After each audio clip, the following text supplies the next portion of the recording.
This is the Literary License Podcast with your hosts, Nez, Vicky Ray, and Keith Chorgo, discussing Edgar Allan Poe from book to screen and everything in between.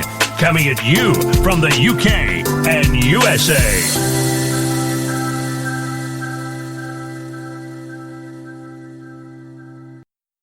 The Red Death had long devastated the country. No pestilence had ever been so fatal or so hideous. Blood was its avatar and its seal, the redness and the horror of blood. There were sharp pains and sudden dizziness, and then profuse bleeding at the pores with dissolution. The scarlet stains upon the body, and especially upon the face of the victim, were the pest ban, which shut him out from the aid and from the sympathy of his fellow men. And the whole seizure, progress, and termination of the disease were the incidents of half an hour.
I want to help save your soul so you can join me in the glories of hell. No, never.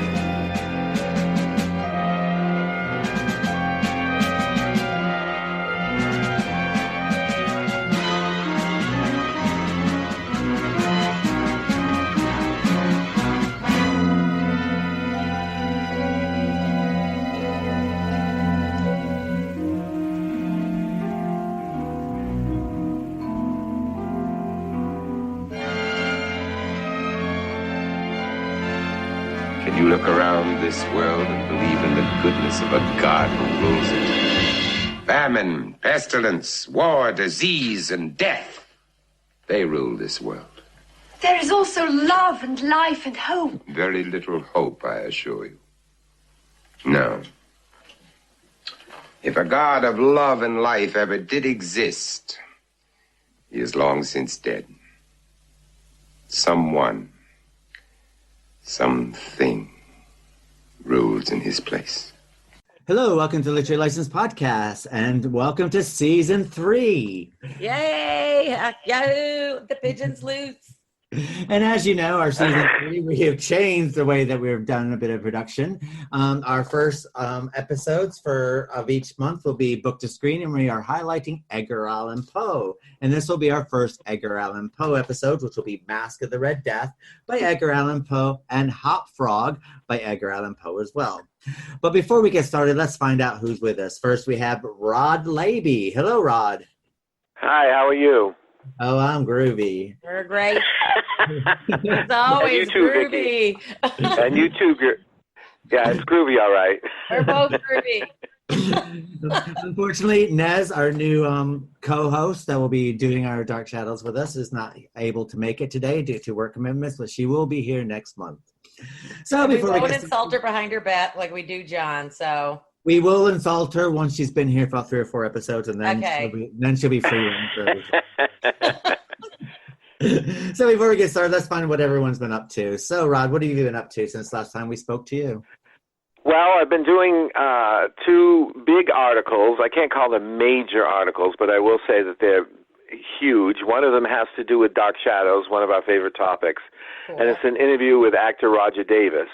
And Roger, to me, as someone who used to watch Dark Shadows when I was a kid, he was a major player on the television show. But over the years, because he had several characters under his belt, actually, I think 4 or 5, I can't even remember. But the first one I remember is Peter Bradford, who played a part in 1795. Remember that? That's the one that I remember the most. Then he was also in the Dark Shadows film as Jeff Clark, the hero of the movie. So I'm doing an interview with him. I'm just putting the finishing touches on it today even. Then I have another one that's for a magazine called Retro Fan. That other one is for Scary Monsters magazine. But this is Retro Fan is a magazine that deals with, I guess you could call it baby boomers. But it's not just baby boomers, but it's not far from being baby boomer, if that makes sense. I don't know if it gets into Generation X or whenever that generation came around. But this is an interview with a singing group, a family band actually, called the Cowsills. Oh yeah, and they Girls. Yeah, they were the basis or the inspiration for the Partridge Family, where the mom joins a rock group. And in fact, they were approached to do this, but the father wanted their real mother to play the part of the mom, and ABC said, no, this is a Shirley Jones vehicle. She's playing the mother, so everything just fell apart. But it was based on them, and now they had 7 kids, and 3 of them have passed away, and 3 of them are performing together as the Cowsills. They're doing a lot of nostalgia tours with people from Three Dog Night and stuff like that. And I got their documentary called Family Band. I watched it. It was fascinating. I got a hold of them, and I interviewed all of them on the telephone. It's 10,000 words. Oh, my God. That's a lot. That's a big article. And I've only polished up 6 pages of it, but I think it's something like 30-something pages. And they said they wanted to print it all, so that's what I'm going to do. That won't be out until 2020, which sounds like it's in the future. Well, it is in the future, but the science fiction future, and I guess it's not really, but so that's what I've been up to. Cool. Besides reading Masque of the Red Death and Hop Frog. Which we've all had to do. I like the Cowsills. Cowsills did a song from Hair. Didn't they do the song Hair from Hair? Yes, that was their biggest hit.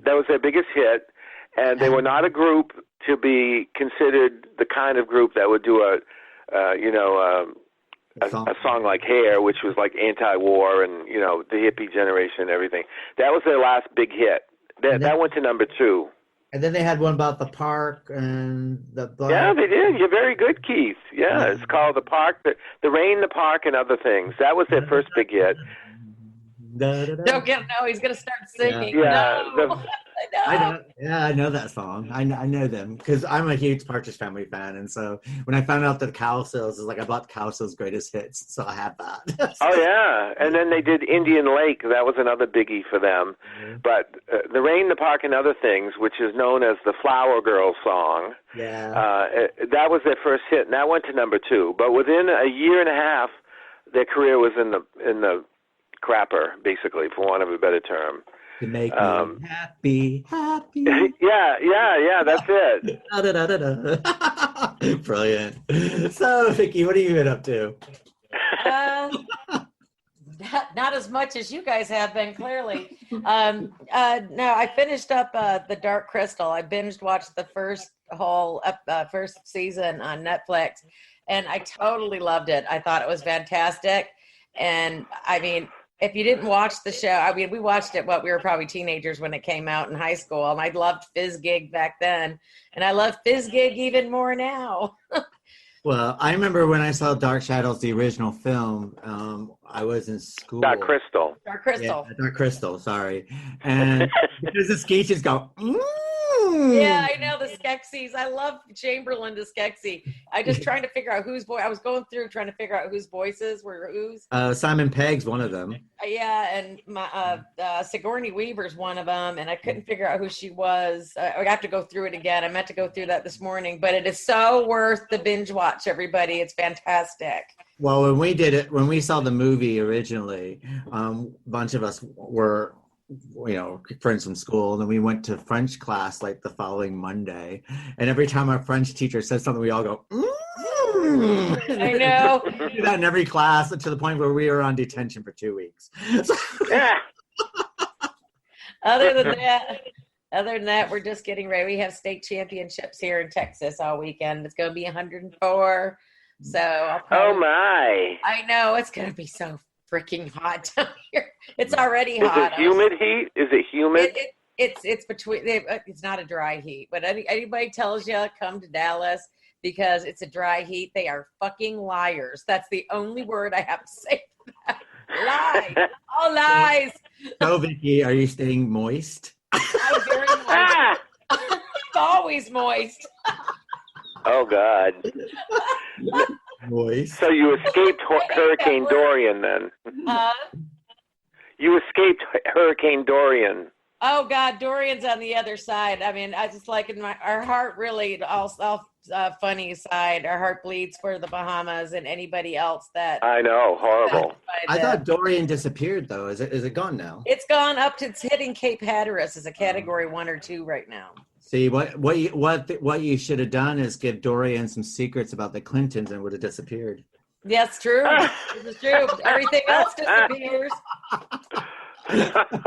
Oh my God. Oh, we better not got the checks politics. their closets at night just in case the Clintons are in there. The Clintons are hiding. I know the Clintons. Hillary controls Bill. Bill, yeah. Yeah, Bill never had any pants. He never did. Poor guy. So what are you up to, Keith? Yeah. Well, personally, I got Isaac. Isaac and I came to the end of a lot of our series. So I got Isaac started watching what's it called? Breaking Bad. There we go. Sorry, brain Oh died. no, Yeah, he's not going to be one of those. And we started watching it. And I have to say, this is my second time through it. I'm really, really enjoying it. And I'm It's also great. watching a Canadian series that is hilarious called Working Moms. And I highly Noticed that suggest it. It is bloody brilliant. It looks good. I haven't seen it yet. And the Spanish series Elite season 2 just started, so we'll probably start watching that as well. But besides Are that, we still working on our Spanish? no.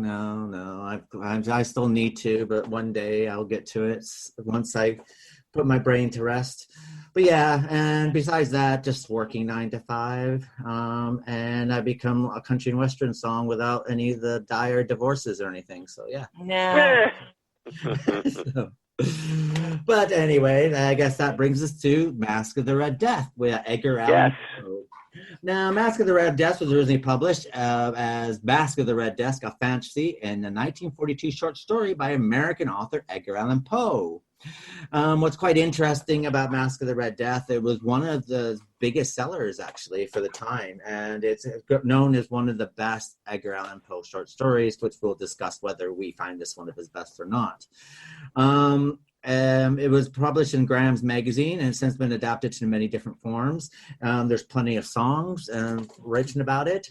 And what's very interesting, our closing theme is an Italian song called El Florete, and it's about the Masque of the Red Death. And he attributed the Masque of the Red Death to the AIDS epidemic, which is quite interesting. I found it interesting that the Red Death is fictitious. When I first saw this, and I haven't read this since high school because a lot of Poe was required reading back then, it's Red Death is totally fictitious. It's not the Black Death. It's not this. It's not that. And he talks about how you have sharp pain, sudden dizziness, and then profuse bleeding at the pores, which most females would call menstruation. I'm not sure if he was talking to women back in the day, but that's what I would call it. Well, as I learned from South Park, I never trust something that bleeds for 7 days and doesn't die. But they said that the disease was probably inspired by tuberculosis, or I guess they used to call it consumption back in the day. Yeah. And apparently Poe's wife, her name was Virginia, she suffered from the disease when he was writing this story. And like the character Prospero, he tried to ignore the fatalities of the disease and just kind of try to dismiss it. I guess you're in denial when you see people you love dying, basically. And I guess his mother and his brother and other people that he loved had tuberculosis. Poe really did not have a happy life. No wonder all of his stuff was so dark and dismal. But I thought it was kind of sad. And they were talking about, they said a writer described something about the Masque of the Red Death is describing a bile hemorrhage fever or necroticizing, I can't even say this, fasciitis.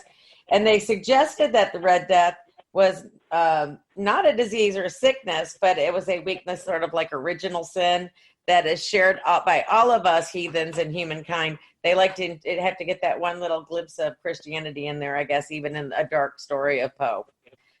But that's my take. Vicky, do they name the prince in the story? For the Masque of the Red Death, I thought they named him Prospero. His name's Prospero because he's Prospero. I know Prospero is the Vincent Price character, but I wonder if I just read this book.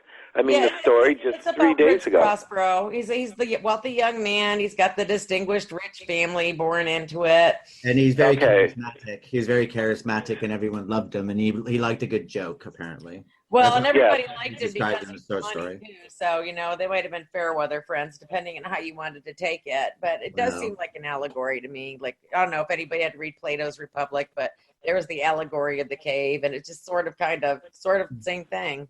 Mm-hmm. Okay, well, as long I wasn't sure if they had named him in the story. Yeah, they but do. I do like. Okay, they do. All right, I do like that name. Prospero sounds like prosperous in a way. I know it's got two different. It could be taken a couple different ways, I guess. I mean, Prospero. He's a rich little, shit that's got everything he wants and can avoid things and lock the world out while there's so much suffering and whatnot. Like a lot of people do when you have death and pestilence and awful things. A lot of people do not want to get involved. I know we have situations here in the United States that people don't want nothing to do with. They ain't going to touch that. So, sure. I mean, it could be kind of the same thing. He walled himself in. I was thinking, was the castle that self-sustaining that they were going to outlast a plague? I mean, what did they just ship in everything that wasn't touched by, anybody who was, moist with infection, Keith? Well, the thing is, can this travel? I mean, it can travel in the air, can it? I don't know I think it was by being touched, I think, if I remember correctly. Oh, okay. And so he didn't want anybody, you know how he was standing, I don't know, I believe, it was in the book too. They were standing up on top of the ramparts of the castle, and they weren't going to let people in. And he thought he was doing them a favor by killing whoever was begging to come in. Yeah, that's not in the story. No, it's not. Okay. I was waiting for that part. Yeah, okay. Yeah, I watched the movie first, and then I read the story. I should never do it that way, because I always get things crossed. Right. I haven't watched the movie in a while, but I've seen it so many times in the past. Right. I went to I saw it at the movies when I was a kid, so... Oh, gosh. They used to have... they'd release these movies, these AIP... Poe pictures on a single bill, or if they did a double bill, it would be the second movie would not be anything that had to do with a Poe movie.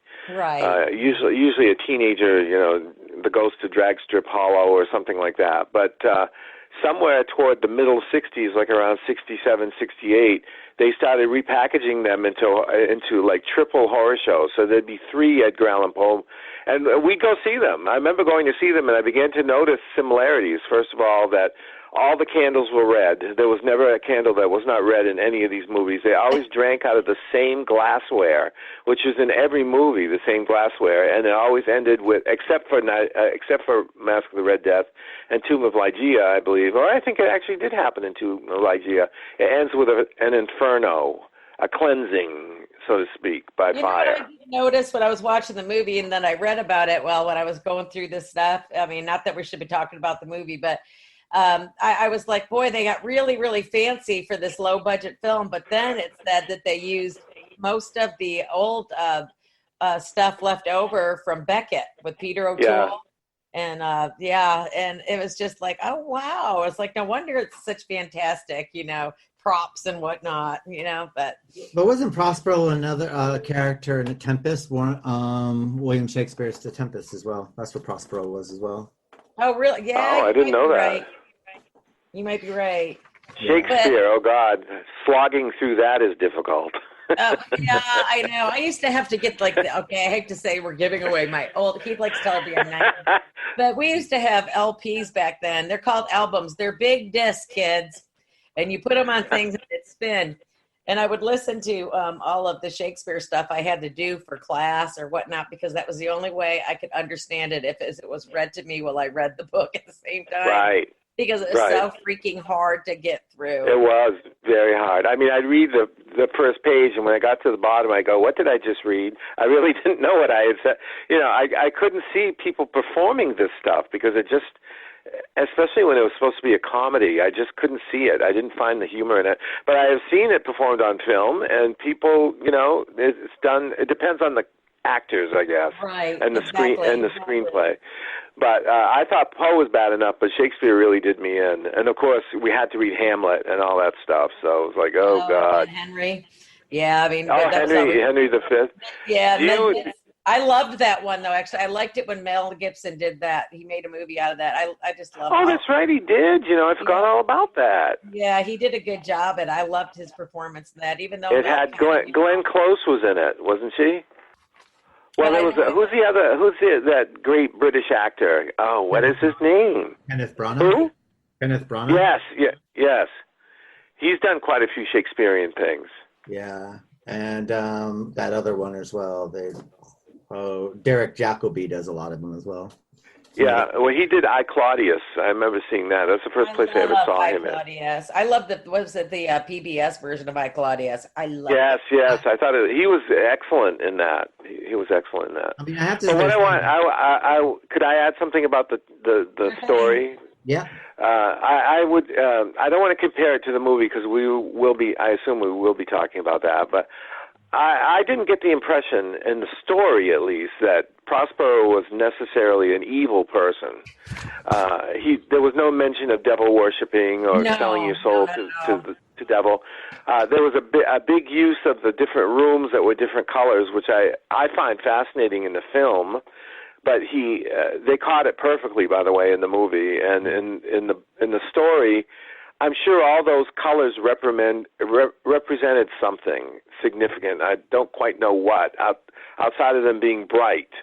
And then when you get to the last one, that's black, everything draped in black with red-tinted windows, it's almost like these are the different stages of life. And at the end, you find this, which is the Black Death, or the Red Death, or whatever. In some of the notes, it said that the multiple single-tone rooms might be representative of the human mind, showing different personality types with imagery and of blood and time throughout. Also indicates our corporal bodies. So yeah, it represented something. I guess it just depends on how you took it when you read it. Right. I mean, I guess the thing to remember in the short story as far as Prince Prospero is concerned, I mean, he wasn't an evil man. He was a happy and dauntless and sagacious kind of a man. He was everyone loved being in his company. But, you know, saying that, you know, he did take 1,000 of his closest friends and walled them up for how many days? Can't remember exactly how many days, to hide themselves from the plague while everyone outside the prison walls are dying. So, right. You know, so you kind of have this juxtaposition of this one character who's like the life of the party and fun to be around and everyone loves him. But at the same time, you know, he has closed his doors and letting the rest of the country beyond the walls are dying left, right, and center from the plague or from, the Red Death plague from the story. So it does kind of like, so what I found quite interesting is that you start out with the story, it's like Prospero is like, okay, he's a, you know, nice person, but then you find out what actually is going on behind the wall, outside the walls, and you realize that he's not the kind and happy, fun-loving person we think he is. He seems to be right. He seems to be more self-centered and all about his own perseverance without actually helping others. And you think maybe he's having a party, not because he likes these people he's having a party with, but just because that way when he doesn't want to be the lone survivor. Yes, it takes his mind off it on top of that. Yeah. And they never say that the masked figure was really, said he was the Red Death. He could have been another party goer for all you know. But the red was so emphasized by the masked figure. And it was kind of funny because nobody stopped him in the book as he walked in, whatever this thing was supposed to represent. As he came through parted the way like the Red Sea. No one wanted to touch him, and he went through all the different colors of the rooms till he got where he needed to be. I mean, what I also quite like about the story as well, that you have the different color rooms, but then you have the black room with the red stained glass. And what I quite like about this is that there's a large ebony clock in this black room. Yes, I forgot about that. Every hour, everyone would stop their partying, the orchestra would stop, and they would wait a minute while the clock chimed. And once the clock chimed, then they would start over again and start back up. And I quite like that, because you can understand, like, everyone just standing there, so stopping and just letting the chime go, and then on with the party until you get the chiming at midnight. And then all of a sudden, if you remember, like, whenever you hear a bell go off at midnight, whether it's Big Ben or New Year's Eve, everyone stops at midnight, and then like those gongs take forever. And that's when the Red Death takes hold of everyone, and then of course everyone starts falling dead after that. But it's just like that weird pause that it's like the longest pause of the whole evening, and then all of a sudden then this happens. And I thought, he did, when he had the masquerade, he did ask everybody not to wear red, though. That was another thing. He did not want to see that. Well, I guess if he's going to have his guests wearing red, that would remind him of what's going on behind the walls. And I guess you could take this about these kind of people who are living their lives and not aware of what's going on beyond their own lives. Right. And that's what most of us do. We go on about our business, and we don't really care. We don't care that there's floods going on in a country, there's starvation or whatever is going on in the world, because we're safe behind our little walls. It's only when it integrates into our world that all of a sudden we're aware, and all of a sudden that we care because it's happening to us. But when it's not happening to us, we don't care. And if you notice that nowadays, with most people don't want to watch the news. It's depressing. Well, it's depressing. The fake news. Any of it anymore. But even before fake news coined, and we just had regular news. Think of Vietnam. You had the Vietnam War going on. Walter Cronkite. Well, but if you remember back in the 60s, if you look at what people are doing, if you realize what the music was doing at that time, the music that was. It was all like happy-go-lucky, less fun music. It's the Monkees. It's the Brady Bunches on TV. People are watching Bewitched. They're watching Green Acres. Until the Vietnam War. Well, that was all. These were the big shows during the Vietnam War, because people didn't want the Vietnam War in their homes. Well, I was talking about the music changed. It became a little more retaliatory, anti-war, anti-government. Well, that was the fringe stuff. That was the people who were really into music. But if you look at what was charting, the actual stuff that was charting, the actual charting stuff was bubblegum music, the Archies, Sugar. Right. I still like that. Oh my God, I'm gonna have to listen to that later. That's gonna be stuck in my head now. I hate it when that happens. What about Dizzy by Tommy Rowe? I'm so dizzy. That's one from that era. Yeah. And that's when the Cowsills were big. During that era. I'm going to have to look those guys up, because I don't remember them. I know their music, but I can't remember them. So I'm going to have to look it up. But even though if you look at the disease and the Red Plague and stuff like this, and if you compare it to diseases that do go on around us, whether it's the AIDS crisis. AIDS was a biggie that I remember, because I was young enough and old enough at the same time to comprehend what was going on. Well, what about Ebola? Ebola. Oh, yeah, I forgot about that one. But it never reached our shores. That's the reason why. But we heard about it. We were scared about it, but we didn't want to know about it. Now, if something happens and it did appear on our shores, chances are we probably would act like Prospero and just hide ourselves away. Oh, people freaked out. We had 1 or 2 cases here in Dallas a couple years back, and people were going nuts. They were like stocking up. They were figuring Dallas was going to be ground zero. Yeah. So. And that's what's was that from Africa?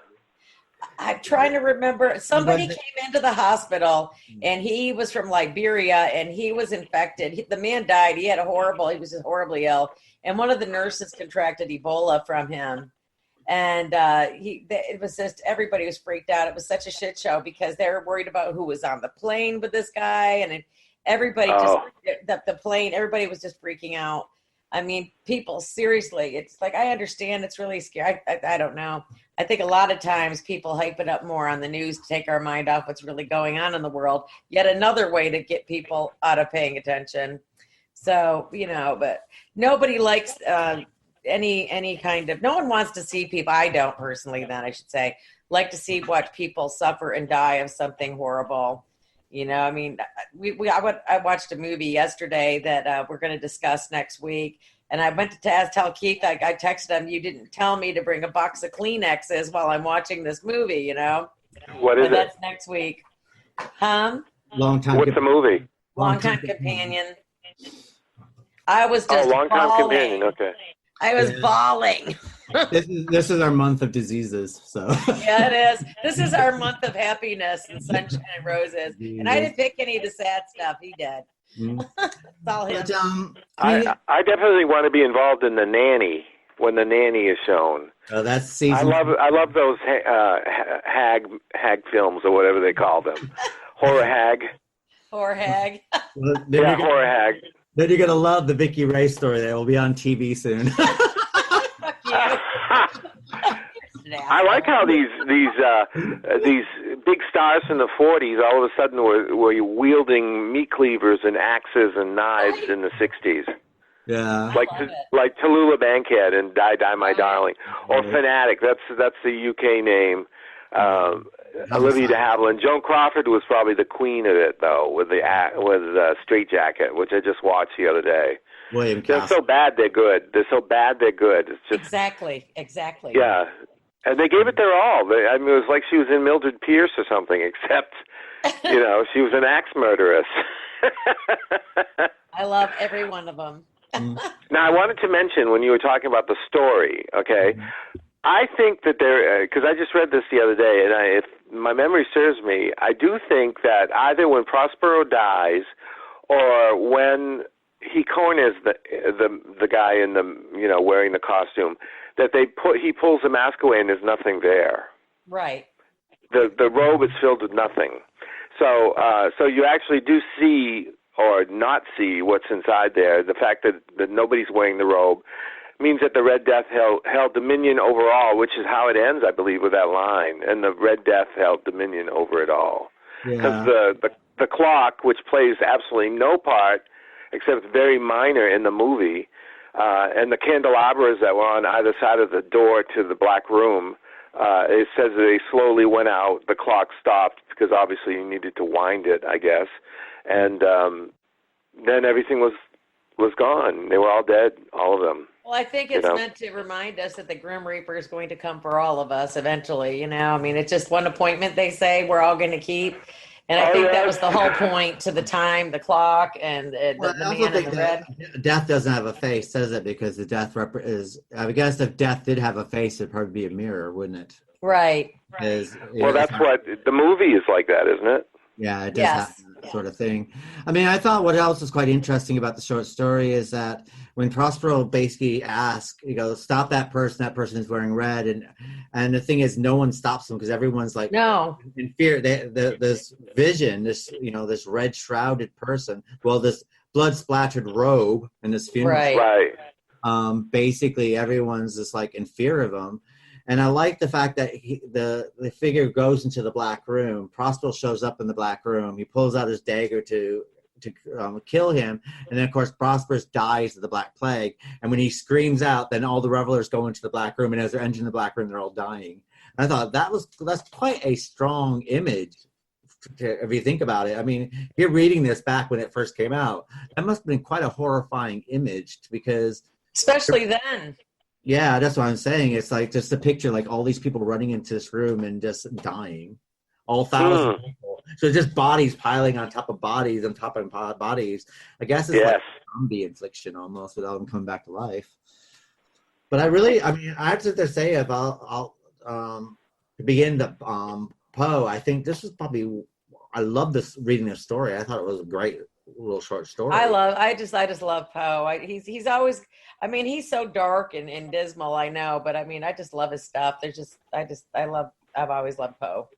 I don't know how he came up with some of these ideas, like the Cask of Amontillado, for example. walling somebody up that would never be found again. And the case of M. Valdemar, where he keeps a dead man mesmerized until he's between life and death, or he is dead. I think he is dead, but he can still talk, right? Yeah, right. He's stuck in his. And then he gets released from the spell by the mesmerizer, and he just rots away within the course of seconds until it's liquid. That's the gross part about it. Liquid putrescence, it said so the smell must have been horrific. I can only imagine. Oh my God. Reminds me of Stephen King's Thinner for some reason. Turned to human soup. Yeah.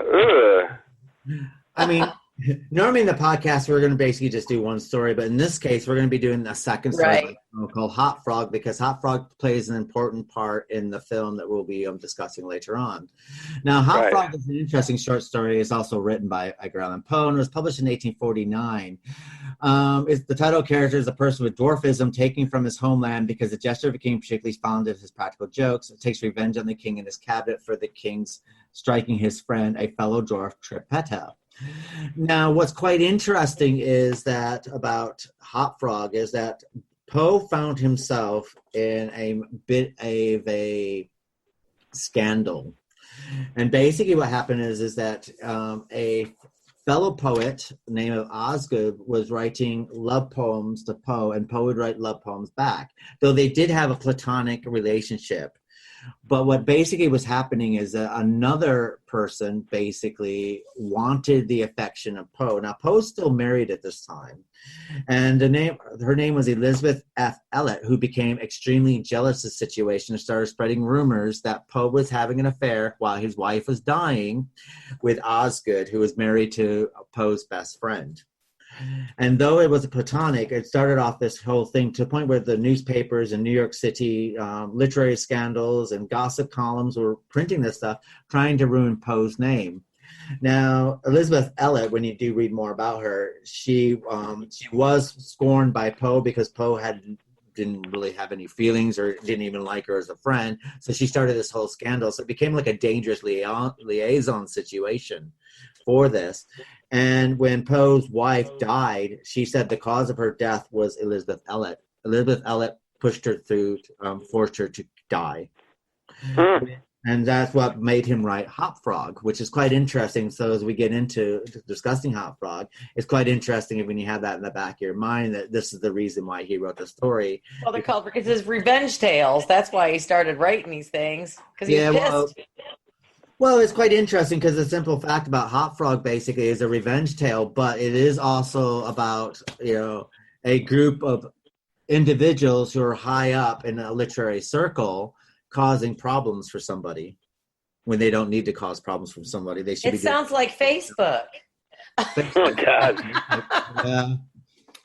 I mean, that's what's quite interesting. I mean, with the first two Poe stories that we're now covering is that you can see that they're still quite relevant. I think that's the reason why Poe has lived a lot further than a lot of his contemporaries have. I mean, you look at these best-selling authors at this time, Osgood was one of them that we just mentioned. Eliot was another one who was way ahead of her time, though she lost all due respect.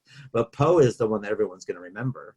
Right. So maybe because his stuff does resonance today. So, Rod, what were your feelings of Hot Frog? Well, I had read this story before. I went through a spate of reading Poe that was sometimes in the 70s, and I read practically everything that he's wrote, and a lot of it isn't even horror-oriented at all, like The Pit and the Pendulum. I mean, not The Pit and the Pendulum.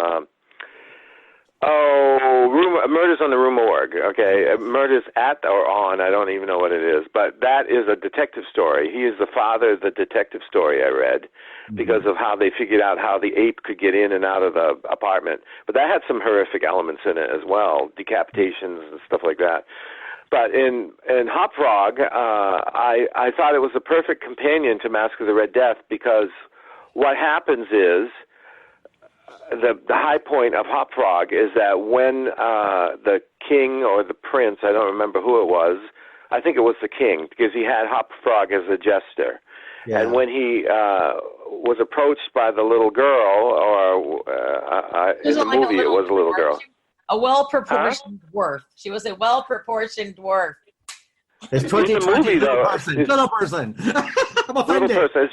It's very strange because in the movie it's a real little girl, but they dub her with an adult woman's voice, which sounds very odd. I don't know why they did that, but they did have a human girl. I mean, a human. I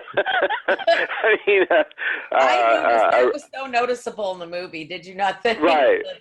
The voiceover. Of course, she was human. So anyway, the motifs fit. And so they can stand separate, but they can also be melded together because they both take place at a huge party. But what happens is Hop Frog gets revenge on the king and all his courtesans who laughed at what he did to his friend, and he came up with the idea for the ultimate joke to play on everybody at this masquerade party, and it was to get them to be dressed up like monkeys. And apparently they'd never seen a real monkey, so they didn't know what it was, but he did. He had some knowledge of it, and he created outfits for them and covered them in tar and other flammable, conveniently flammable materials. These guys, Yeah, and then he got them to come in, and he pretended like he was the animal trainer. He had a whip and all that stuff like that. And then he ended up tying them up to a chandelier and setting them on fire, and they just burnt to death in front of everybody until it was nothing but a big mess on the floor. And then he leaves with the little girl. He escapes with the dancer, the tiny dancer. That's probably where tiny dancer came from, that terminology, from that tiny dancer? show. Tiny dancer. I was thinking of that when I was watching the movie. It's like tiny dancer. Yeah, because that's what she is. She's a tiny dancer, and she's perfectly proportioned as a little girl would be. So I found it. What I found most disconcerting about the story was that after the prince or the king had thrown a glass of wine in the girl's face, they heard a sound that they didn't quite know what it was, and it seemed to be coming from everywhere, and it was Hop Frog gritting his teeth together. Right. And the king said, "Where's that sound coming from?" And they said, "It's outside, sire," or "It's this place, sire." And he goes, "I think it came from this area where Hop Frog is standing." He goes, "No, my liege, it wasn't me." And later on, they hear it again. They hear it again right after they've been burnt. And he said, "I'm Hop Frog, and this is my final jest." And then he left. So it leaves you with a feeling of, was he justified in making these people die that way? And it was certainly a horrific way to die, just for merely throwing a glass of wine in this little girl's face? Or is this just the culmination of a lifelong of abuse that this prince or king, again, I can't remember if he was a king, has thrown upon, the people that he thinks are inferior to him? Like he thought Hop Frog was inferior. He was merely somebody there to make him laugh. He didn't know that this was a grown man with thoughts and feelings and opinions and the ability to carry out a rather involved murder, which is what he did for everyone. And the beauty of it is that they all laughed at it at first, and they do that in the movie too. Yeah. They laugh at it, and then when they realize, it's just one man in the movie, if I remember rightly, and then they had this woman come up to in the movie. She screams the worst scream I've ever heard a woman scream in a movie. I don't know what it was with her. That was an awful actress. God love her. It was. I mean, it sounded like, I can't even describe what it sounded like. It made Grayson Hall from Dark Shadows, her screams, which I thought were the worst. This one is 10 times worse, and she screams more than once. That's what gets me. It's like, couldn't you find somebody who could scream good or dub it in or something?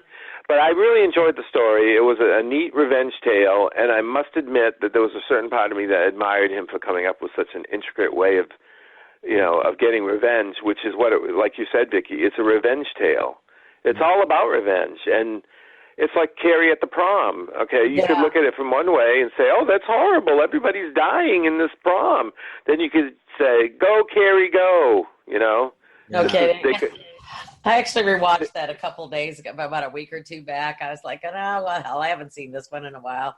And having refreshed myself on Carrie, I was just like, well, I never noticed that before. I love it when I just notice things for the first time. Oh, yeah, I'm like that. It's very 70s, very 70s. Oh, my God, it doesn't get much more 70s than that. The afro hair on all the guys. I remember that stuff. Yeah. My brothers had that curly hair shit going on. They had to use a pick to comb it. Oh my God, Everybody had that's a so pick funny. in their back pocket. No one had a comb. They did. Yeah. I mean, what I quite like about Hot Frog is I like a lot of shadowing and a lot of nuances that go on there, because you start out with this, this jester, he's the joke, he's the partier, he's the one that's going to make them laugh. This is what his job is. And though this looks like, I also like what Poe said, that this job as a jester, a lot of kingdoms are stopped using the jester, but this king is still using the jester because he needs someone for the butt of his jokes. But he would force him to drink, and he would have horrible reactions to alcohol. Poe was also had a problem with alcohol too, so. But the thing about the king, the reason why he was doing this, because he loved to laugh, but he loved to laugh by the misfortune of each other. And so you're kind of reading this, and I thought, oh my God, well, okay, here we go. But then when you find out about the story about Trippetta and Hot Frog himself, that they basically you don't find out what his real name is. They call him Hot Frog because he's so ugly. Yeah. And basically, it's a cruel name. It's not a nice name. It's a really cruel name. And that they stole them from a kingdom that they conquered. And this is the prize that they brought back for the king. Yeah. These two people who are human as prizes. But they're toys. Right. Here's your toys.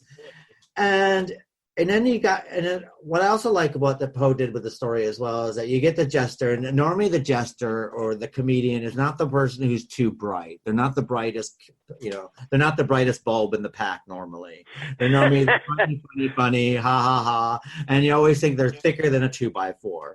But in this, the jester is actually the smartest of them all, because he comes up with this plan, and he fully is able to articulate and manipulate all these people who are supposed to be brighter and smarter and the people who are better than everyone else into this game where he is able to get his revenge and then run away with Trippetta. I mean, we don't know what happens after they run away, because I don't know where these two people are going to hide, because they're going to be pretty easy to find. Right. But, they do have a chance of freedom, which I thought was quite clever, because I think in any lesser hands, Poe would have... Someone else outside of Poe would have wrote this kind of story and not have this ingenious way of removing this plot and having this back. I mean, the story is about 5 pages long? 6? Right. Yeah, it's short. About a 10-minute read. But you have this fully fledged story with these fully fledged characters going on within these pages. And I mean, I've read books where basically they have had 400 pages and they weren't able to fully fledged characters like this. And I have to sit there, and what I also found interesting about Hot Frog as well, that it's almost written in modern English. It was kind of weird, because you're so used to Poe, when we do cover him all, he does have his own way of writing. And it does, it's a very, he is the godfather or the king of Gothic.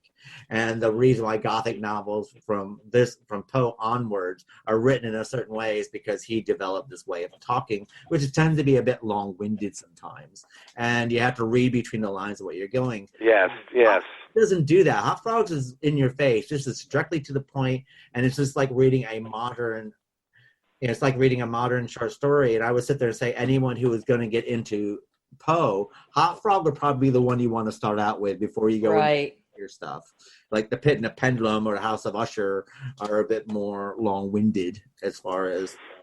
Well, Pit and the Pendulum is nothing like the movie. I mean, if these people are reading these stories because they saw the movies, which is what I did, I realized, like Premature Burial is another one, there's a line that they use in the movie, and that's it. The movie was completely created just from that line, When we get into the film sides of the reason why I was watching this interview with Roger Corman, and what they would do is, because they were short stories, the last third of the film would be the short story, the 2/3 would be stuff that they would make up to make a longer movie, movie sort of thing. I wanted to ask you, you said he was the godfather of the Gothic novel.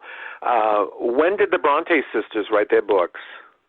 Brontes were around the 1840s, 1850s. Yeah. I also looked that up. But they were more romances, right? Essentially, but they were also Gothic. Wuthering Heights, Jane Eyre. I mean, but it was still Gothic, I want to say, though. But I think they weren't Gothic horror; they were Gothic romances because there's never any really horror. I mean, if you look at Wuthering Heights, I mean, okay, they got Kathy, and she's a little bit of a ghost story. And you have a slight ghost story sort of thing where she's haunted by Heathcliff a little bit, which basically is kind of a ripoff of, which I think was turned into a ripoff for Gone with the Wind because that kind of had the kind of same kind of thing, really. But then, well, he's the one who gets haunted by her.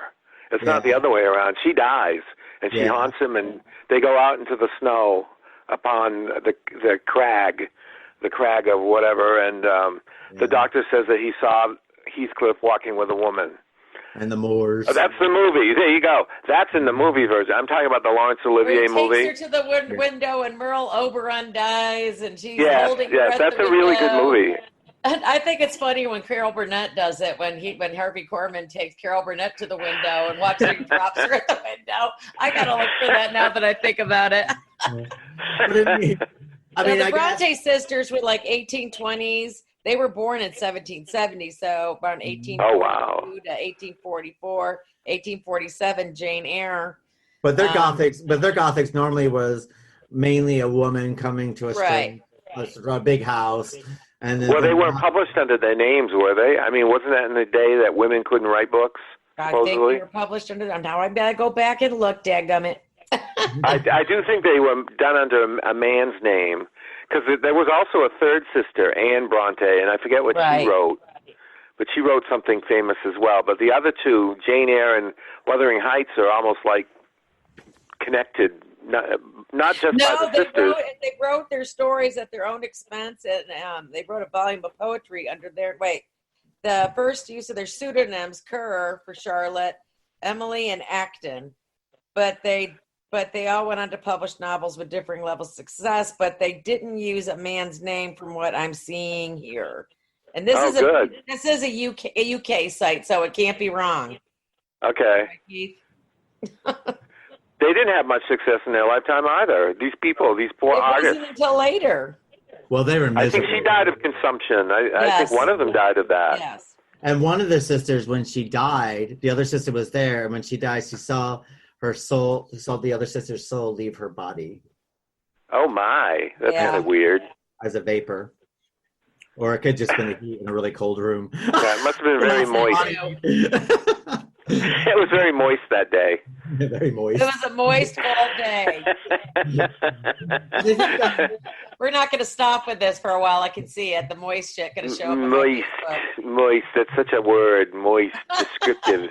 It used to represent Duncan Hines, for Christ's sake, okay? Oh, yeah. Moist cake, yes. That still is, isn't it? Oh, they don't advertise cakes on TV anymore. It's not moist anymore on public TV, you know? It's dry as a bone. But I think what puts that Poe aside from everyone else is that I think that he wrote, I don't think he ever wrote a full-fledged novel, did he? It's all short stories and poetry that he wrote and essays. But I think that he wrote, his was basically Gothic horror. I think the Brontes are kind of Gothic romanticism. Rebecca is Gothic romanticism, which is written 100 years later. But I guess then I think he took like a little hint from Lord Byron, maybe a little bit, you know? Well, even Dracula is, I guess Frankenstein is probably the only really big horror Gothic novel, really, if you want to go into horror. Right. Frankenstein's Dracula isn't? Victorian horror. Oh, Victorian, okay. But it does have, but it is written very much in the Gothic. Victorian. Yeah. It's 1897, so that was later in the cycle, definitely, right? Yeah, but we did have Lord Byron, and he was writing Gothic horror at the time as well, and Percy Shelley outside of his poetry, he wrote, because all of them gathered in for when they wrote Frankenstein, they're all gathered in this really horrible rainy summer.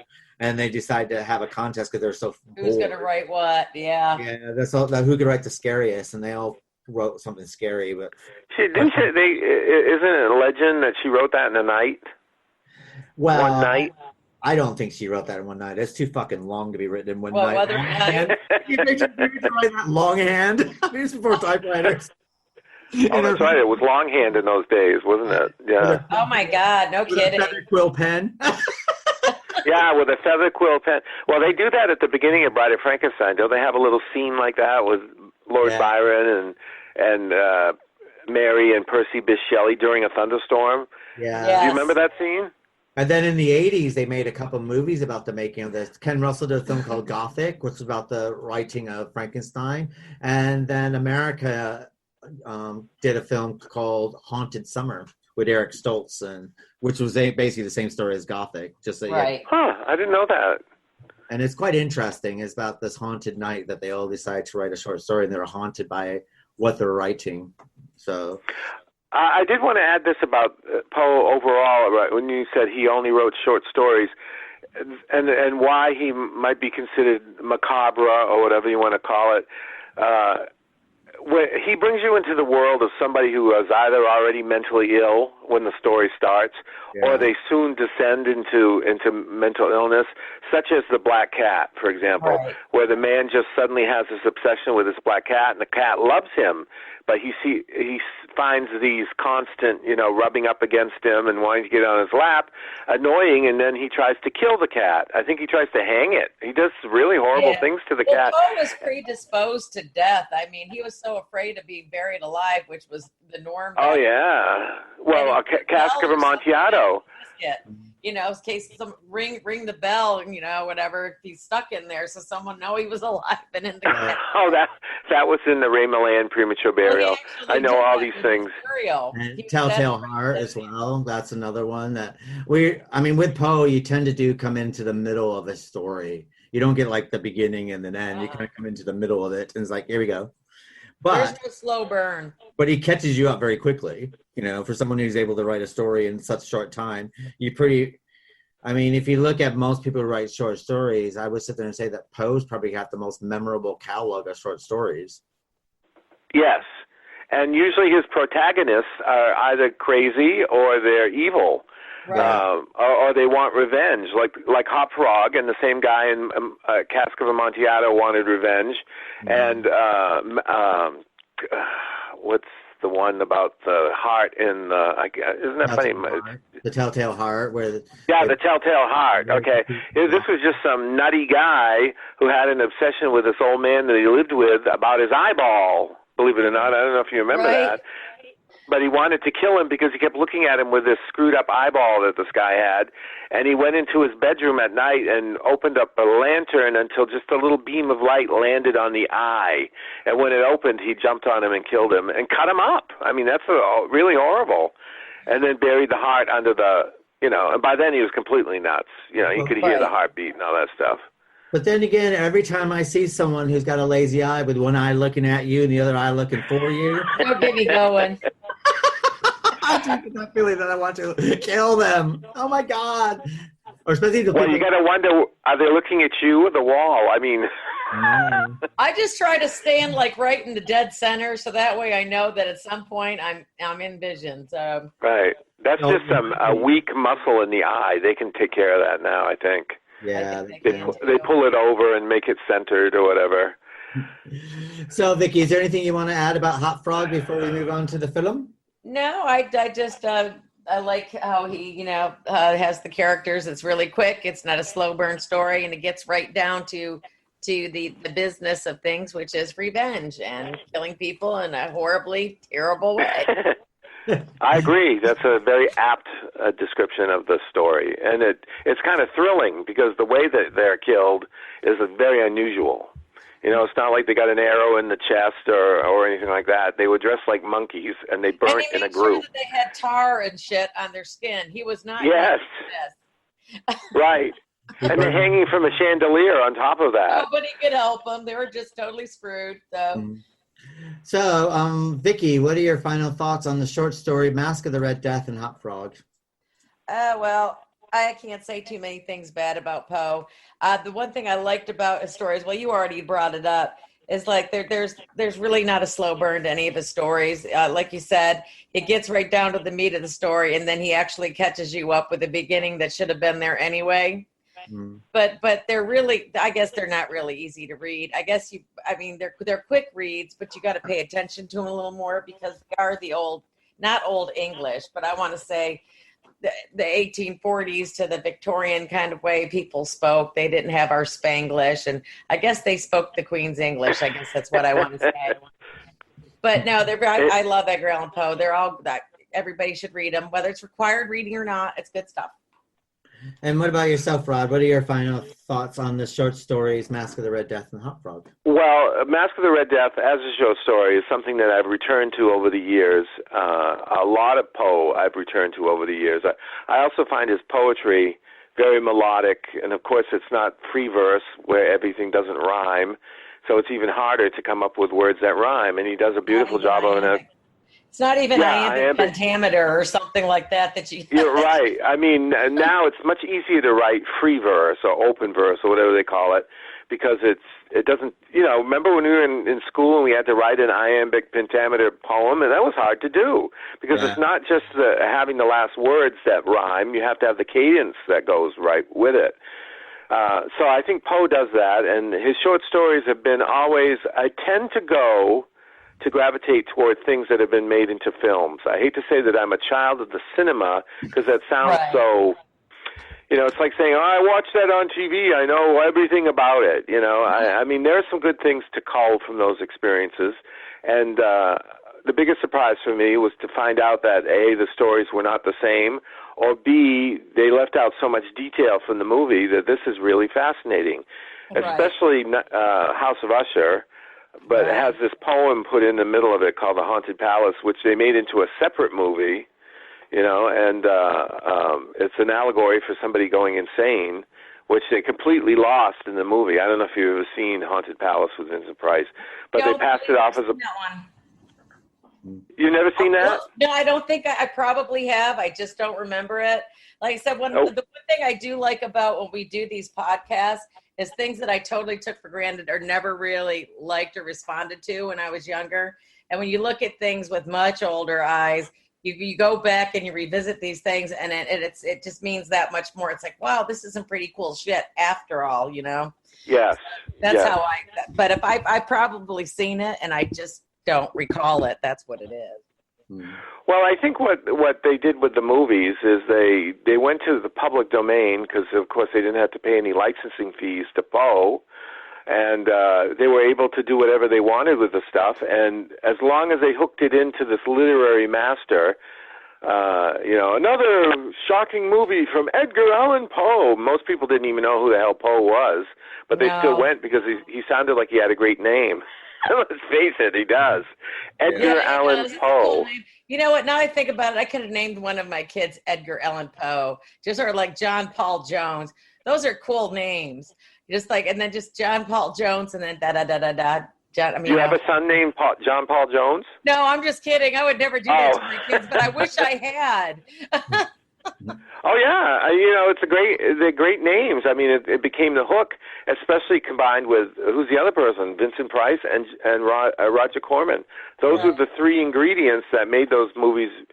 I think there's still the three ingredients that have kept the interest going for Poe. So I enjoy all his short stories that I've read, but there's quite a few that I haven't read. I never read Ligeia, for example, even though I saw the movie, but I never read the short story. Well, you soon will be reading it because it's coming up on season 3. Oh, is it? Okay, well, it's in my book, so I will give it a read, definitely a read. So, yeah, when this little treasure is before everybody that they could find, they don't have to buy anything really. They could find it on the internet. Why not go for it? I mean, short stories, I love short stories because everything has to, you take a snippet of something and you have to really ratchet it up to the point where it's interesting to keep you going until the very end. Well, on Amazon, it's a free download to Kindle, the complete works of Poe. Well, there you go. So I don't think he had any. So, what? I said, any of our listeners out there, if you want to get involved in the Edgar Allan Poe, if you have a Kindle, it's free download for all his stories, all of them. So, Wow. That's an awesome deal. It is. Now, for myself, I found that this is the beginning of our Poe for season 3, and I say that I can't think of a better way to start it with Masque of the Red Death because I really, really enjoyed it. I have read Poe in the past. Hot Frog, this is the first time I read this. Yeah, same.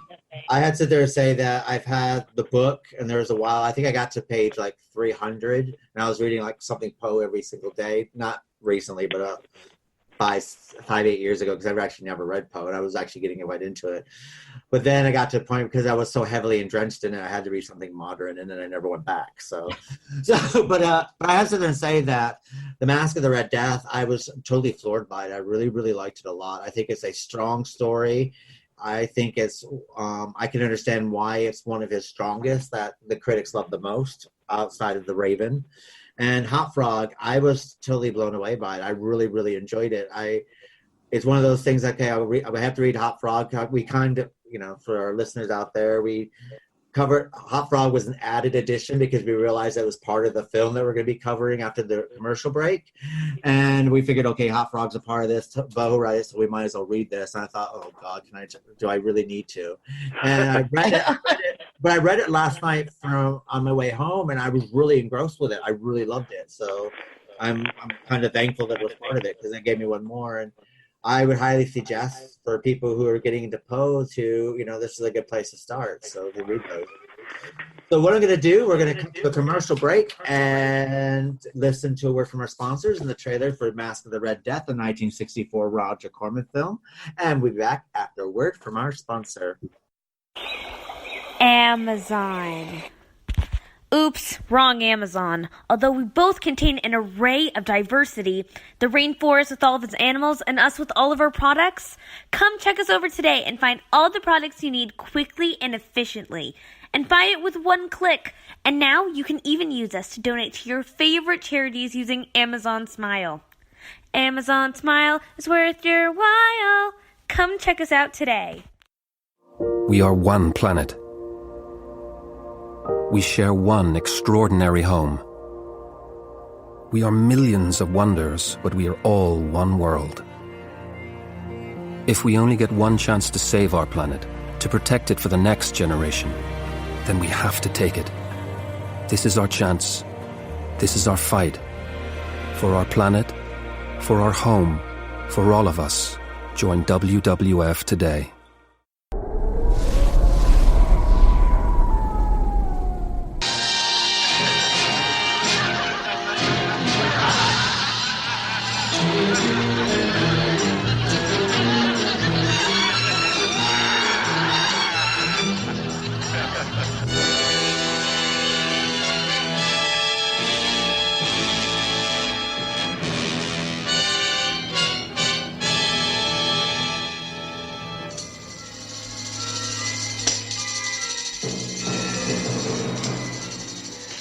Drop them.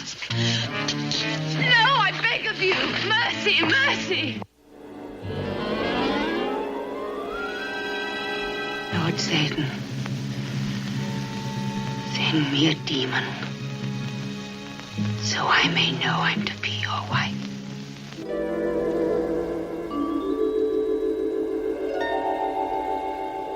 I want to help save your soul so you can join me in the glories of hell. No, never.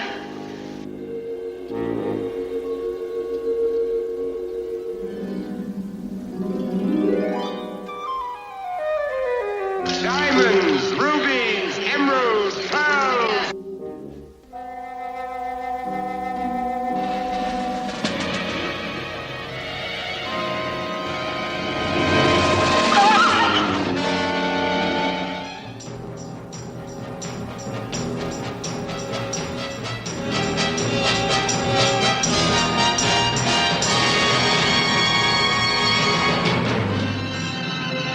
Each man creates his own heaven, his own hell. Let me see your face.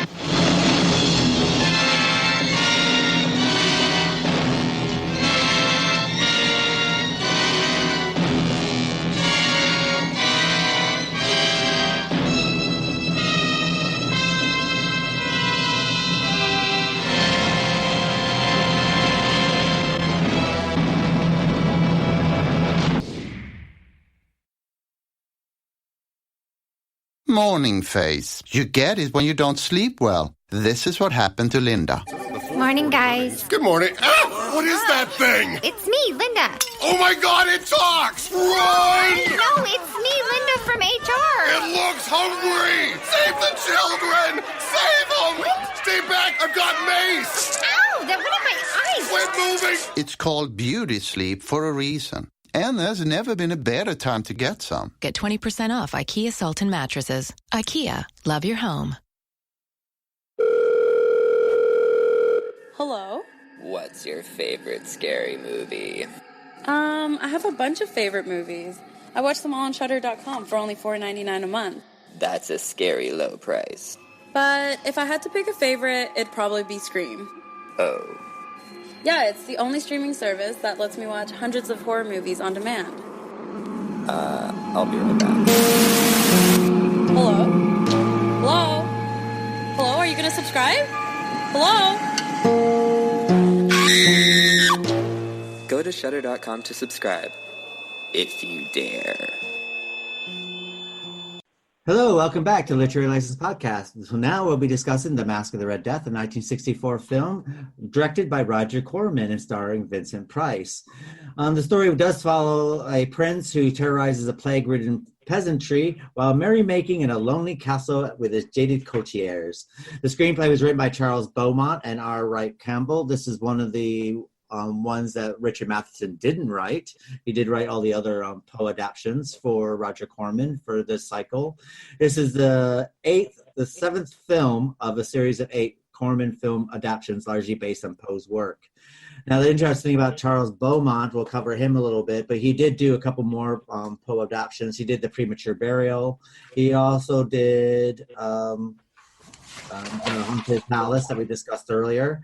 But Charles Beaumont wrote one of my all-time favorite films that we covered last year, which is The Seven Faces of Dr. Lao. He wrote the screenplay for that. Yeah, Keith loves that. That was actually a pretty cool movie, though. I love that movie.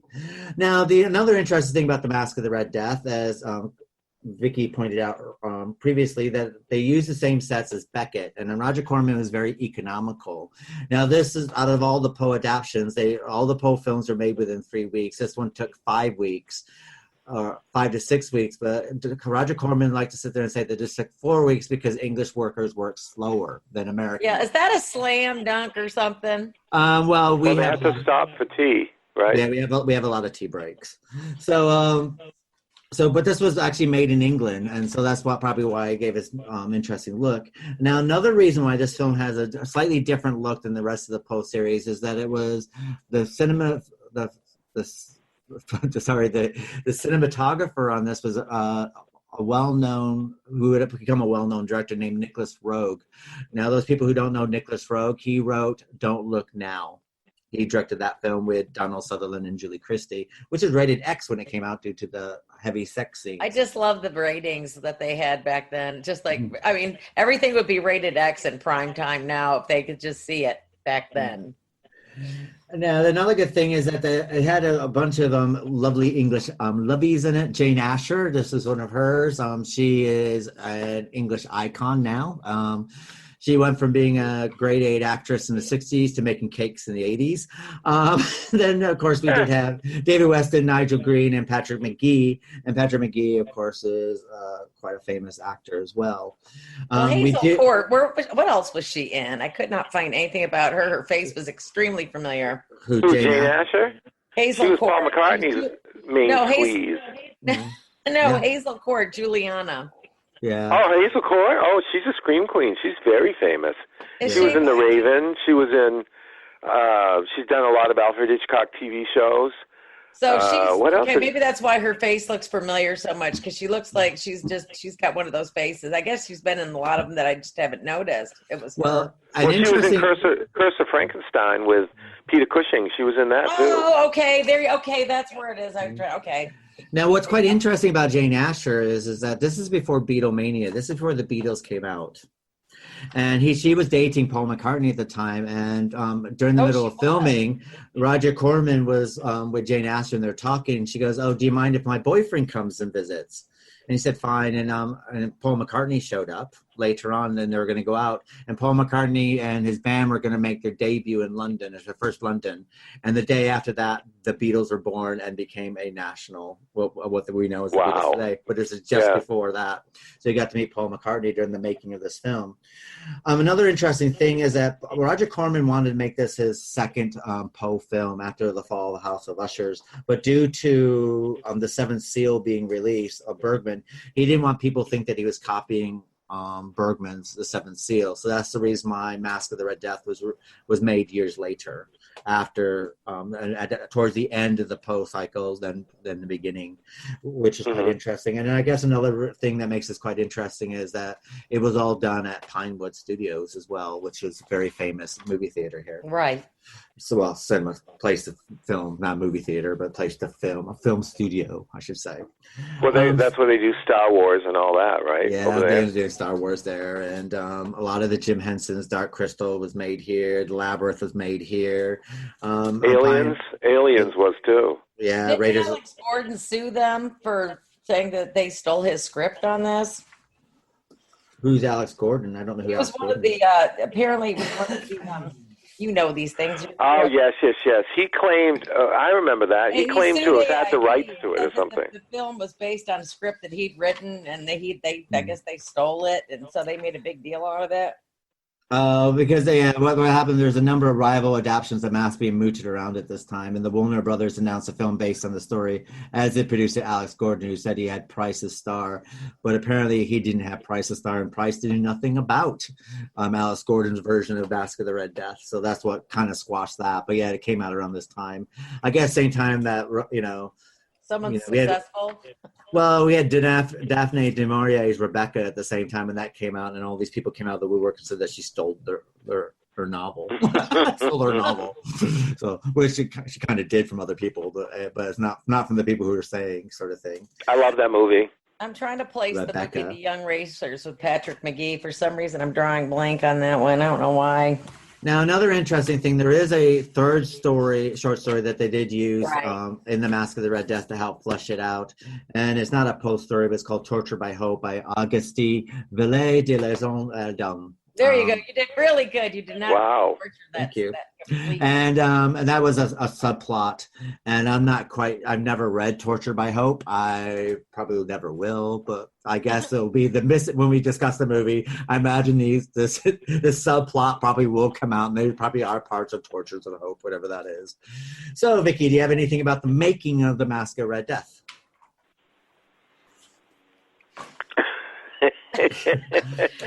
You gotta repeat that to me.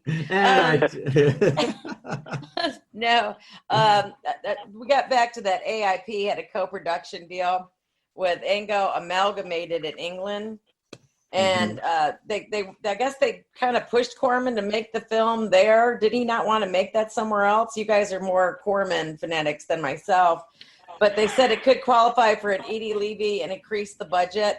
And so I'm looking at, is this like, what do you call them? Pell Grants for filmmakers? Is that what it was? Yeah, basically what happened is at that time, England wanted more American productions being filmed there. So what they were doing is they're giving a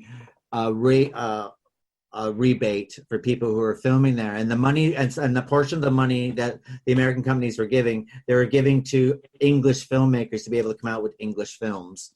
So it's basically like wanted them Americanized on the same token.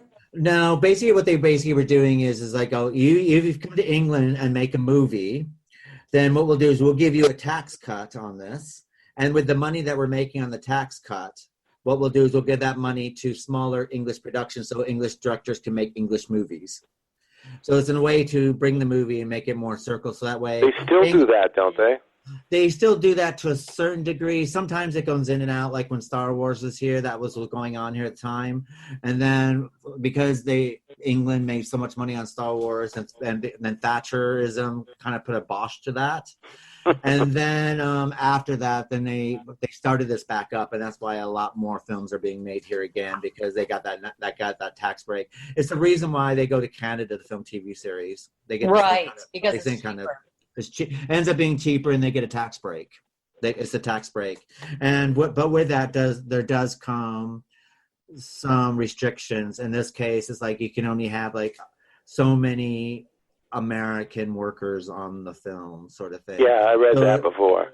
So in this case with Roger Corman, if you look at the other films up to this point, which we will be covering over the course of this year, but they're all done with the same crew, the same, you've seen the same actors and stuff like this, going in and out of these films, where this one, the reason why this one feels differently, because it is a different, cinematographer, the editors are different. Of course, we have a totally different cast outside of Vincent Price as well, and that's what would happen because you'd have to hire mainly English crew and English actors, though you could carry a couple Americans over with you. I did notice they tried to do a 1989 remake on it. I've never seen the remake, or they tried to do. They cast included British actors, Patrick Macnee and Adrian Paul. Adrian Paul is Highlander, the TV series Highlander. Oh, geez. I would watch anything he was in. That's just a piece of eye candy. I am sorry, guys, but he just is. And the use of music I thought was interesting because I got a kick out of it. The intro, Beneath the Mask, was by a doom metal band called Bell Witch. I just love that. I don't know why I love that. I have to go look for that music now because I just like the name of the band. And also, Dell Comics published a comic book adaptation by the film, which is probably worth a lot of money. You can get your hands on one. But I didn't realize that it turned into a comic book as well. Which one are you talking about? The Price version or this other one with the Price version? The original version. But no, I didn't know the remake of it, and I didn't. He had to Adrian Paul. I couldn't place him for a second, but now that I do, I see. That blazed into my memory. But I didn't know they made a comic book out of it as well. Well, Dell Comics had an understanding with Roger Corman, and all the Poe films were turned into, with the Vincent Price, were turned into comic books. I did not know that. So for under Dell. Interesting. Well, you're talking to a comic book collector, and I was also old enough to be a kid when that movie came out, and I bought that comic, and I still have it. And I have Lygia as well, and Two on a Guillotine was another one that I have, which was so cool. Yeah, that was somewhere around that time, but the Masque of the Red Death has a scene on the front of Vincent Price holding the hawk. I don't know if you remember that scene. He had a hawk on his arm, and in the background are all the deaths that have gathered under a tree or whatever, all the different colored deaths. But it is worth quite a bit of money if you can find it. But I only paid 12 cents for it. That's how much they were in those days. How much is it worth now, if you don't mind me? Is it worth anything? Oh, it's probably it's not that much, but it's enough. I mean, it's probably about $45, I'd say. It'd be worth more than that. I think it's worth more than that. I mean, especially if you find the right collector, you probably get thousands for it. Yeah. Well, I don't know if you get thousands for it. I mean, is it in mint condition? I wouldn't say it's mint, but it's near mint. I would say I was very anal when it came to protecting my comics, and I would read them not with rubber gloves on, but it was pretty close to that. I mean, I didn't want food anywhere near them because food is definitely a soda, anything that might splatter onto these things. Those are the ultra enemies of comic books. God, yes. So you heard it here first. Rod was a very anal child. I was very anal. I wanted. You haven't seen me when I'm still like that. If I have to put a picture on the wall, I will stand back, look at it, adjust it slightly, go back, adjust it slightly. I mean, finally, I get it right, and then I leave the room. When I come in, it's right back to where it was before I even touched it. It's still crooked. It's because the house moves when there's traffic. When traffic goes by. So anyway. Are you done, Vicki? Or I don't want to take your time. No, you guys are ad-libbing incorporating some very interesting little factoids. But no, that was pretty much what I noticed. Keith is like the brains when it comes to the screenplays and everything else. He's like a fountain of information. So that's because he likes to always get me. I should always know. I need to be ready more for him. And he always says, "Well, he bounces around. What did I think about the production?" Or he'll go over here. I just never know what he's going to hit me with. So it's just like I try to have all my notes highlighted and everything else that he's still. It's best to keep people on, on pins and needles around me. He does this to me. Your freaking podcast. So, Rod, do you have anything about the making of the Masque of Red Death before we go into the actual discussion? Yeah, after, the making of and all that stuff, either I would read about it in Famous Monsters of Filmland, which was being published and really was the #1 magazine for monster files during that period, although Castle of Frankenstein also gave it a run for its money. I don't know what they had in the UK, and I'm sure they must have had something. But it was like, in those days, we always thought that monsters and people like that came from the UK. Now everybody thinks that zombies and vampires come from Maine. I don't know why I've actually had people call me and saying, Maine, huh? Do you have a lot of zombies up there? I said, no. How about vampires? or werewolves or something like that. It's all got shifted over here.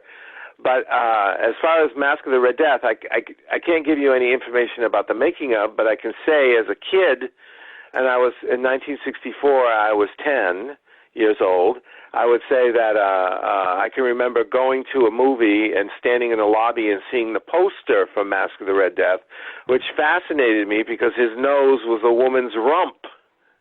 You've seen that picture, haven't you? Yeah. I mean, it was like, wow, and I haven't seen the poster in a long time. I don't know if it's all made up of writhing bodies, his face, but I think it is. It was kind of like an orgy, basically. You know? It was Bacchanalia or something that was going on. Yes, but for me, all I needed to do was read the words Vincent Price, because Vincent Price in those days was the baby boomers. I mean, Peter Cushing and Christopher Lee held those positions as well, but they were British. So American-born and bred was Vincent Price, and he was his presence was so, he could be funny, he could be evil. I liked him better when he was evil, but he played a lot of tortured heroes. Right. And I became an all-time, he's my favorite actor, although my favorite actor beyond him is Gregory Peck, but I would say my all-time favorite actor is Vincent Price, and I've watched a lot of his movies, including Laura, where he played straight parts and stuff like that. I much preferred him as the evil guy. And House of Wax, which is a great movie. Even the crazy ones like The Tingler and stuff like that. I love them all because he takes them very seriously. Yeah. But in Masque of the Red Death, his performance was incredible. I mean, he convinced me that he was. That's the difference between the novel and the book, the story, and the movie is that there is definitely a line of devil worship and selling your soul to the devil put in throughout the movie. That there was nobody at this party, for example, who was good. They were all evil, and they all wanted to drink and carouse and fornicate and do all kinds of things. And it was all evil. Nothing was good. I didn't get that impression from the story. I got the impression that these people weren't necessarily evil, but they weren't evil, and they weren't necessarily good either, but somewhere in between. But in the movie, it's definitely evil, and the only goodness in there, the only examples of goodness are Hop Frog and his lady, and I think it was Francesca who Jane Asher played. Well, I mean, her father and the boyfriend there. And Gino. And Gino, I think Gino lives, yes. The Red Death helps him out, I believe. And, and the father dies. I think Gino looked like Russ Tamblyn. Yeah. He did. I'm trying to think of him. He had that Russ Tamblyn look. David Weston is Gino, Francesca's lover. But he did remind me of Russ Tamblyn in The Haunting or Riff and West Side Story. I couldn't understand Russ Tamblyn. He was a great dancer on top of that. He was even in Father of the Bride as Elizabeth Taylor's brother when he was a kid. Yeah. And within the year of doing The Haunting, he's doing War of the Gargantuas for Japanese Toho Studios. Oh, I love War. That's one of my favorite. War of the Gargantuas, he's in that. There's the brown and the green Gargantua, and they fight. They have a big fight. But he was in that. And no kidding. I didn't know that. He's in Twin Peaks. He's still living. Yeah. He came up to Maine. Twin Peaks is the ultimate in dysfunctional, but you gotta love it. I mean, I think that Vincent Price was a god. I'm totally with you. Scream Factory about 8 years ago started releasing these box sets of Vincent Price on Blu-ray, where they remastered everything and had all these bonus. And I bought volumes 1, 2, and 3 with all the Vincent Price. But I do have a Vincent Price doll from Fall of the House of Ushers. And I do How'd you get that? I got it for Christmas one year, and I do have a Vincent. You mean actually made a doll, like an action? You would be surprised what you can find with a credit card and the internet now. Yeah, and I have a Vincent Price bobblehead. Yeah, I remember seeing you showing me that before. That's funny. Yeah, but yeah, so I have like the Vincent Price. Hope all the house. Oh my God, you do! I do. There it is. So yeah, But yeah, I mean, I'm a huge Vincent Price fan, and I love Vincent Price. He's one of these people that he's kind of an enigma. And the thing is that he's intelligent, but you never hear a bad word said about him at all. No, you don't. No. He's professional. He would go up to people and just be really lovely. And he embraced, the thing is, as his career went on, he did find himself in horror films, and a lot of actors would have snubbed their nose at it, go, okay, I'm doing this for the money, I don't care. And I'm not going to talk about this, but not him. He embraced everything. He did. And I have to sit there and say, and I think that it pays. They took everything seriously. He did make some clunkers, that we probably will cover on this because I don't want to disgrace his thing. But he did make some clunkers. But, the same thing is that he will talk about his clunkers along with his fantastic, films that did very, very well and ones that he's known for. And, he treats everything with as much respect as everything. And he never turned his nose down on anything. And I think that's why Vincent Price is the person and the legend that he's always going to be. And I think 100 years from now, people are going to know who Vincent Price is. They're always going to know who Vincent Price is. I agree with you. Yeah. What was so startling about him? I mean, when my sister first started bringing me to the movies, one of the very first ones I saw in 1959 was House on Haunted Hill. That was my introduction to Vincent Price, and I wasn't so much scared of him as the movie, which I still find. It does give you a few shocks in that film. If you ever cover that, I'd like to be involved in that. And then he did the Tingler, which I thought was over the top. But when I'm 6 years old, I think that thing is scary, and that it comes from the human body. And if you scream, what about the color sequence in the Tingler? That has that color sequence. Oh yeah, that was horrible. That's frightening. And you know what I read about that color sequence? I don't know if this is true or not, but that it actually looks quite weird if you watch it. That everything was painted to look off-white, including the woman wearing off-white makeup, and it wasn't really colorized. Only the blood was color. Okay. Was not affected by the white. That scene, all the walls and everything was painted white, and she wore a white ghastly makeup, so it looked like she was, of course she was on her way out anyway, as we know. Yeah. But I don't know if that's true or not, but I know Vincent Price was and then when he did House of Usher, I'll never forget this. I mean, I have a pretty good memory. I went to see The Ladies' Man with my parents, and that was a Jerry Lewis movie, who was huge in that time, Jerry Lewis, and they showed a preview for House of Usher. And I thought, I've got to see that. And when I went to see that movie, his look was so striking. In fact, in all his movies ever, I'd say that's the one where he looks the most striking. He has no facial hair whatsoever, and his hair is silver. You've seen it, right? Yeah. I mean, it's such an amazing look. His eyes were very blue, and that movie scared me. But, there's only four actors in the whole thing. Yeah. Well, I mean, if you look at Vincent Price's career, I mean, he's got some iconic films. The Fly, the original Fly. Oh yeah. Yeah, I know. That always cracks me. I know there wasn't the effects, but the only thing the end's funny about The Fly to me that was the Vincent Price is when they put his face on the fly. Well, you have to sit there and say that, even though it's kind of funny, but at the same time, it's like it's done really well. It is. If you look at the time period. It's like, help me, got a big rock sort of thing. But, I mean, Vincent, if you look at, he did the first version of I Am Legend. Right. Yes, he did. And he is an icon. So I guess that brings us into actually discussing the film, The Masque of the Red Death. Vicky, right. what are your thoughts about The Masque of the Red Death, the film? The film, I thought I was really kind of surprised. I mean, I always say this every time I watch something from the 50s and 60s at how risque things were. I mean, I look at it with eyes like that. It's just like, wow, we're so jaded now because of the stuff that we see. But I mean, it really was a bacchanalia, basically. And it was like, it seemed like they were behind the gates and everything, but it just looked like one big going on orgy until, the Red Death was over outside. And I thought it was kind of funny how they had all the satanic stuff in there, because usually when you think that era, you think satanic, you think Peter Cushing, Vincent Price, and Lee, for the most part.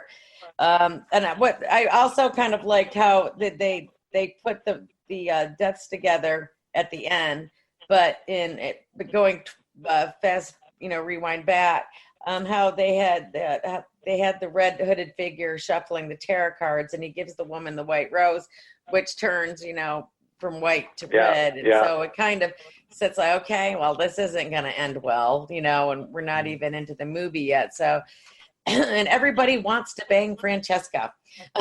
It's like, well, after they gave her a bath, that was, because apparently it wasn't time for a yearly bath until Prospero dips her in.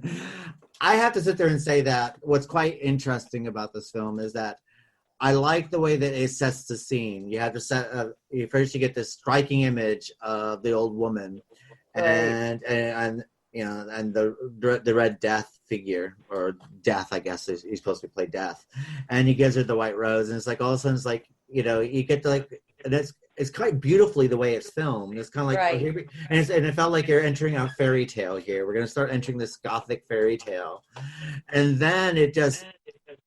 I like the way that Vincent Price, then all of a sudden you get introduced to Vincent Price at this town. And I mean, they almost run over this baby. Yeah, no, that guy has to snatch the baby from out in the middle of the road. I mean, they don't give a shit. These people are just mean. Well, what's quite interesting is that this is what's quite different, as what Rod was saying from the book, story is that now we got a Prospero that is just evil. And the thing is, okay, he's got the boyfriend and the father of Francesca, and he takes Francesca away. Before he puts her away, there's a woman screaming in the background, and I go, "You need to deal with her. What do you want us to do? I'll deal with it." And that he goes off and just kills her just because she's screaming. Well, he tells them once or twice, so somebody just deal with this. I have to go and do everything, basically. So. And then another thing is we're set in the end of fall, the beginning of winter.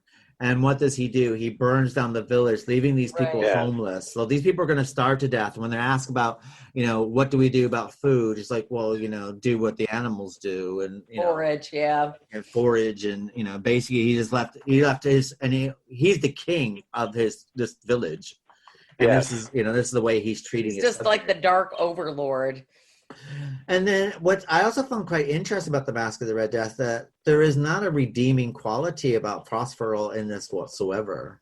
No, none at all. And Vincent Price does this, he doesn't chew the scenery at all. He's quite restrained in this film as well, as far as, what sometimes you can get with Vincent Price. He does, though. Maybe that's not true, though, because he has a soft spot for Francesca. I think he does. In a weird way. Yeah, but I think he lets her go, doesn't he? At the end, doesn't he let her go? I think. Well, he does let her go, but I think the reason why it's not that he has a soft spot for her. I think he's fixated on her because she has a faith that is true and strong, and even though he calls himself a Satanist. I think it's that he doesn't have a 100% belief in him being a Satanist. I think he believes in Satan. He likes being known as a Satanist. It's like those people who goes, "I'm a Satanist," and then they, but they've never actually, they'd actually never actually, drank live chicken blood or anything like that, or done anything like that. It's like people go, I'm a vampire. Like they go to New Orleans and go, I'm a vampire, and walk around in Victorian clothing, but they've actually never killed anyone. About the reception of this movie, though, but with all the satanic activity and references and everything, I was wondering how this was received by the Christian public, because I haven't seen too much on it. Well, when the film came out, it wasn't the highest out of all the Poe films. This didn't make the most money. It did okay, but it had to do with. I think one of the critics was saying that the film, he blamed it on that it ran a bit slower than some of the other films. Though watching it this time, well, someone said Sam Arkoff called it being too arty-farty and not scary enough. yeah. And to me personally, I didn't find it. I'm glad I saw it on Blu-ray. I had seen it before when it was on Monster Movie Matinee and Syracuse Television back when I was growing up on Beyond the Afternoon. They always played Vincent Price everything. But I have to sit there and say that watching this in Blu-ray in the full widescreen with all the bright colors and stuff like this, I was mesmerized by the film, watching it in the way it was meant to be seen. And it's a beautiful looking film to look at. But I also found that very colorful. But I do think that you're dealing with there's a lot of stories that are going on here at one time, which you don't normally get with a film of this kind of era. Normally you get one story and that's pretty much it, and then you go from the A to B until the film ends with one story. Here we had quite a few different stories going on. We got the Hobfrog story going on with the dwarf and Chipetta going on. So we got that story going on at the same time as we got Hazel Court's character going on with her selling her soul to Satan and the whole part there. Of course, that part was actually cut a little bit for censors because it was a bit more risque than what we see. But we have that storyline going on as well. Meanwhile, we got the Vincent Price and the Francesca storyline going on, and Francesca and her family storyline going on at the same time about whether, how they're going to get out of this situation. Then we also got the whole Red Death situation going on. So I think that's probably, for the masses of that time. And you got to remember that these films are normally shown as a double feature. Sometimes you would get these at a theater, but a lot of times those are AIP movies are a lot of times shown at drive-ins as well. Right. So I think that you got a story that's very, very complex for a story of this ilk from what came before. I mean, if you said with the House of Usher, 4 people, if you look at the other stories that they Pit and the Pendulum, you have pretty much a straight story. Where this one, The Masque of the Red Death, they did layer a lot of stories going on at the same time here. And I think that, maybe that might be the reason why it's considered too arty-farty, because it's not your typical straightforward story. There's a lot going on here. And there's a lot to unpack. And I think that's what makes the movie, it may not have made the most money in its time, but it's known as the best Corman Poe abduction ever now. Later on, looking back on it. So I guess did they cut that where she was supposed to having her consummation with the devil? Yeah, what happened is that she was wearing like a muslin, and apparently her breasts were diaphanous gown. I'm gonna have to look up diaphanous. This could you be can the still word of the see day, it. guys. You can still see her nipples. Yeah, okay. My God. They twist the. I mean, she's having like a reverie or something like that after she's branded herself with an upside-down cross in this black room, and she goes into like a reverie, and she's running, and she lies down on an altar, and like a witch doctor comes out and starts doing all kinds of dancing around her and pretends to stab her, and all these people come to pretend to stab her, and you can clearly see version of whatever from each faith. Is what it looked like. It was almost like a Rosemary's Baby. You remember when they all gathered around and the devil? Yeah, that's basically what's happening in this movie. But for me, the biggest difference between the movie and the story again is that Prospero is so evil that when he does let her go, even though it might be because he's just fascinated by her faith, he could have tried to change her faith. He never really did. He did see her wearing a cross when they threw her in the bathtub, I believe. And he says, "What is that?" Yeah, he makes her take it off, but he never tries to force her to get into devil worship like the other woman was. Was that his wife? I can't remember if that was his Juliana, I think her name was. She was his consort. Juliana. Yeah, it was his mistress. Okay, yeah, nice way of calling him. Basically, what she is. But I mean, he kills those 2 people. It starts out with when he heard somebody screaming. I thought he he went into the hut and he saw that it was the old lady. Suddenly she turns around, she's got blood all over her face, and he goes, "The Black Death is here. The Red Death is here. Burn the place to the ground." Yeah. And then that was almost like the impetus for him wanting to isolate himself in the castle. You know, that he knew the Red Death was around, and so he was going to try to prevent it from getting him. And of course, he wanted to be amused at the same time. With these all evil goers, these party goers who are also black-hearted like he is.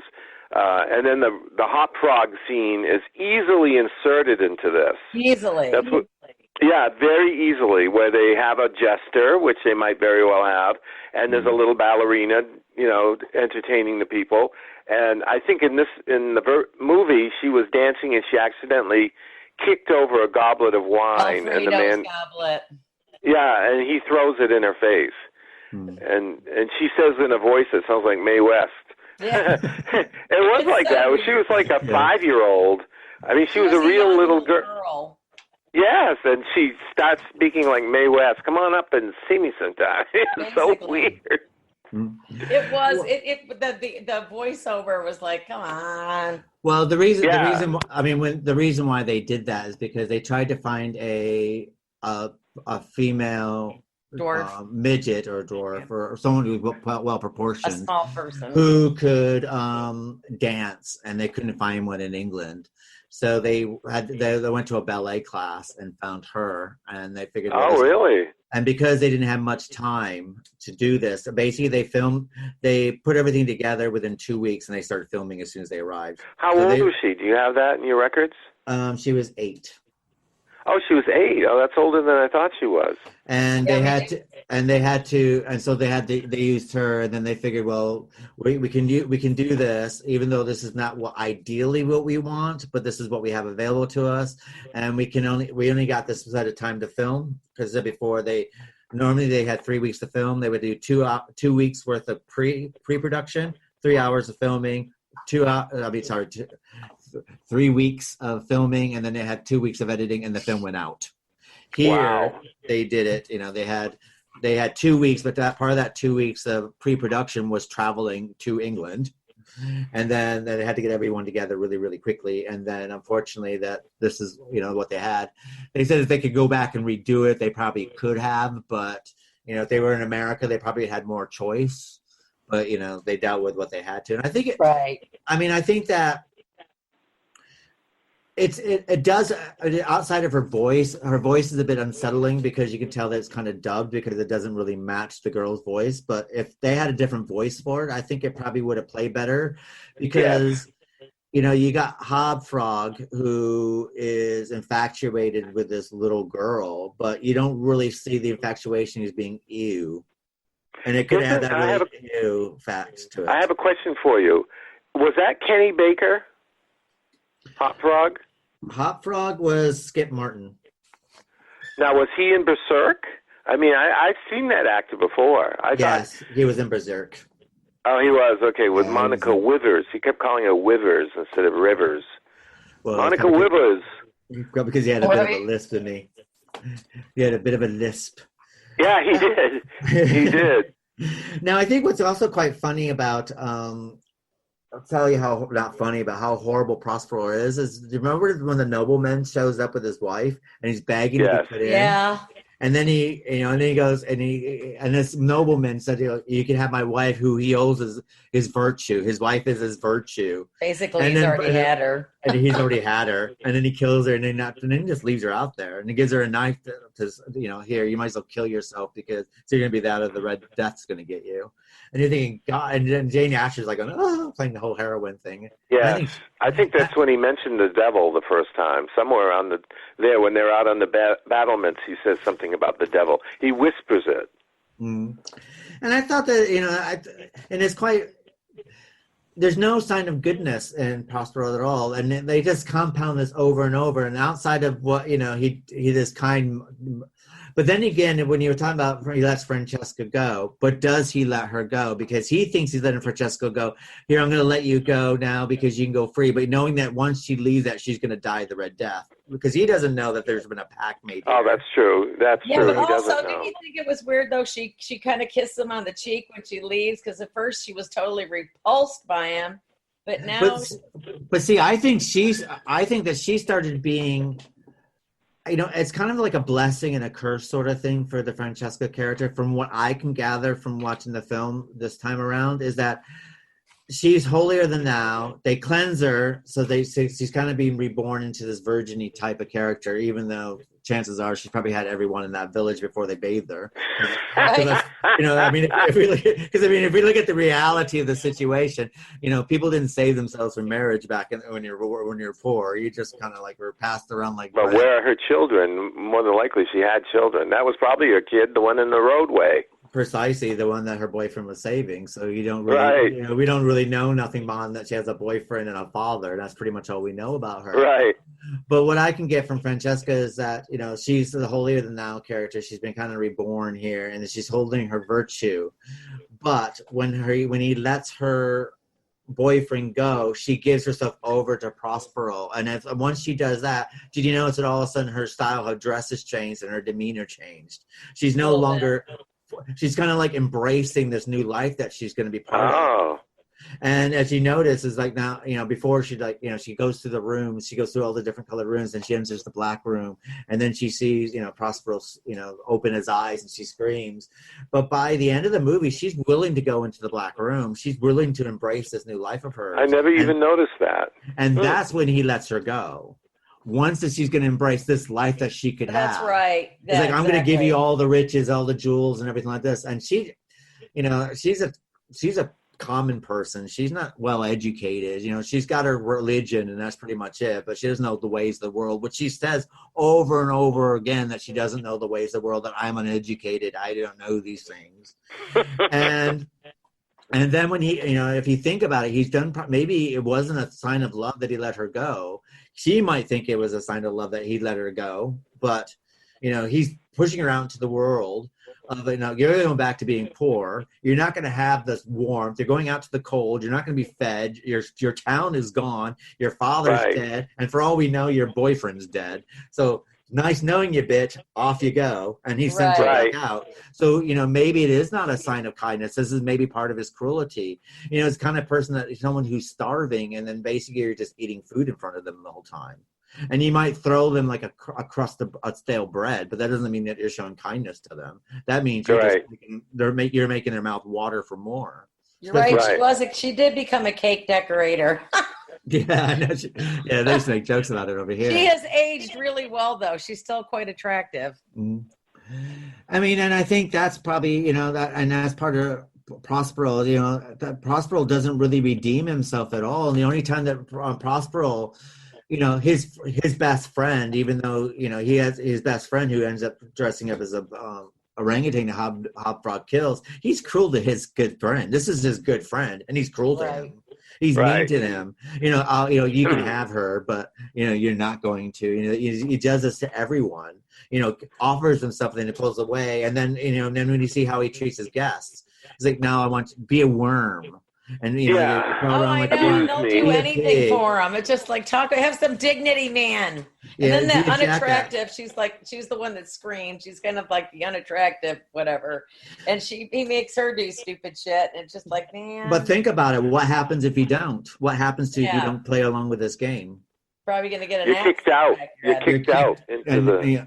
Yeah, you're going to be kicked out, and your safe haven's not going to no longer be there. He holds all the cards, and the thing is, and you get how cruel he is. I mean, look about when he's throwing jewels at them. He goes, "Look at them; they're rich. They don't need the money." But you just look at them crawling onto the ground, just getting whatever they can get. These are the kind of people they are, and this is Prospero's game. This whole thing is Prospero's game. And the only time that you see him changing is that when he realizes that death is coming to him, and he realizes that he is death. That's all of a sudden he crumbles a little bit, because now it's about him. Oh my God, I'm going to die. Oh my God, what's going to happen to me? So that guy, he doesn't give a fuck about anyone. No, basically, he didn't. So he's going to die. It's still all about him. Well, he thinks that death is Satan. He does say something like, "You've come at last," or something. And I forgot about the woman screaming. I think she actually screams when Juliana gets attacked by the raven and dies, and she sees the body on the floor. I thought it was when the orangutan burnt, but I think it's then. And he killed Juliana too, didn't he? He wanted her out of the way, essentially, because when he walks in. Well, she doesn't fit in well as a courtesan when he's got his new main squeeze coming in. Well, you got to also remember that Julian's quite an interesting character, because the thing is that she wants to be, Vincent Price's main person here. And what she does, he sells herself to Satan to become closer to Prospero. Right. But that time he's like, you sold yourself to someone else. You should have sold yourself to me. And that's the reason why he forbids her. It has nothing to do with Francesca. He can deal with more than one lover. This is Prospero. He can do with how he can sit there and have a mass orgy and pay everyone as much attention as he wants or as little attention, because he holds all the cards. But he throws Juliana away because Juliana sold herself to Satan and not to him. And I think that's the reason why he doesn't take, that throws Juliana away. It has nothing to do with Francesca coming into the picture, because he's fine with he could do both of them. He's okay. He can do what he wants. Yeah, that's true. But I think it's more of thought that he maybe was like, No, I don't. I think Prospero's. I mean, he slept with the married woman because he could. I think he would have. If he probably would have had sex with Francesca because he wants her to break her down so much that she just gives himself, and then he'll just like, when she's begging for it, oh please, Prospero, give it to me. He's gonna like, fuck you, I don't want you anymore. He's that kind of person. Yeah. What do you guys think about the other masked figures towards the end? You had the white death, the yellow death, the golden death, the blue death, the violet death, the black death. And what's quite interesting is that when they all come together, each death goes, how many people have you taken, and they talk about all their victims. So that means these are a bunch of different diseases. So basically, and I thought it was quite interesting that their colors matched the rooms in Prospero's house. Exactly. Oh, I didn't realize that. Yeah, because you had the white room, the white death, the yellow room, the yellow death, the golden death is kind of like the more golden color, I guess, suppose. The blue death, violet death, and the black death, which are all the different rooms of the house. Interesting. And they all, I guess they would, to me, they symbolize the very many different diseases that you can die from. Right. Yeah, you can think that you're greater than thou, but let's face it, at the end of the day, it's disease that's going to kill you. No one dies of natural causes. There's no such thing. But the red death, say death has no master. Well, the red cloaked figure said death has no master. So it's basically, it's what appointment we're all going to keep. Even Prospero. Yeah, that's right. But he also spares people. He spared Francesca and her boyfriend and the tiny dancer. He says tiny dancer, I think, there. He said that a tiny dancer and her consort or whatever. Yeah. And this little girl that he's playing cards with. And an old man in the village, which has no explanation. Why do you think he spared the little girl? I mean, I'm speaking Prospero. But he killed everybody else, but he let that little girl live. But you got to remember, when it comes to diseases, and when you look at diseases in reality or in works of fiction, let's take Stephen King's The Stand. Right. You have this disease in The Stand that wipes off everybody but a handful of people. Right. Yeah. You take Ebola. Ebola wipes off a bunch of people in a village but keeps one or two alive. Why is that? Why are some people immune to a disease that can kill it? That killed tuberculosis was going through killing Black Plague, went through and wiped out most of Europe. But yet but didn't affect other people. It's not because they were cleaners. These people were living in the same houses. Everyone around them is dying. And it's some immunity factor, isn't it? It's an immunity factor, or maybe divine intervention. Or maybe, what's the sense of killing off a whole population if you can't keep someone there to be able to tell the story of it later? That's interesting. You can go through and do a mass murder. Yeah, it's fine. Go in and shoot up a supermarket or high school, but keep somebody alive because you need someone to tell the story. Right. You need someone to tell the story, and all of a sudden, what was a simple disease is now something fantastic. We're still talking about the Black Plague today. Right. It's, we're probably fascinated. because of California, it's starting to resurface because of all the rats. Yeah, it's fleas from the rats, right? It's the fleas that are doing it. Yeah, it was the fleas. People are really worried about typhus in California right now.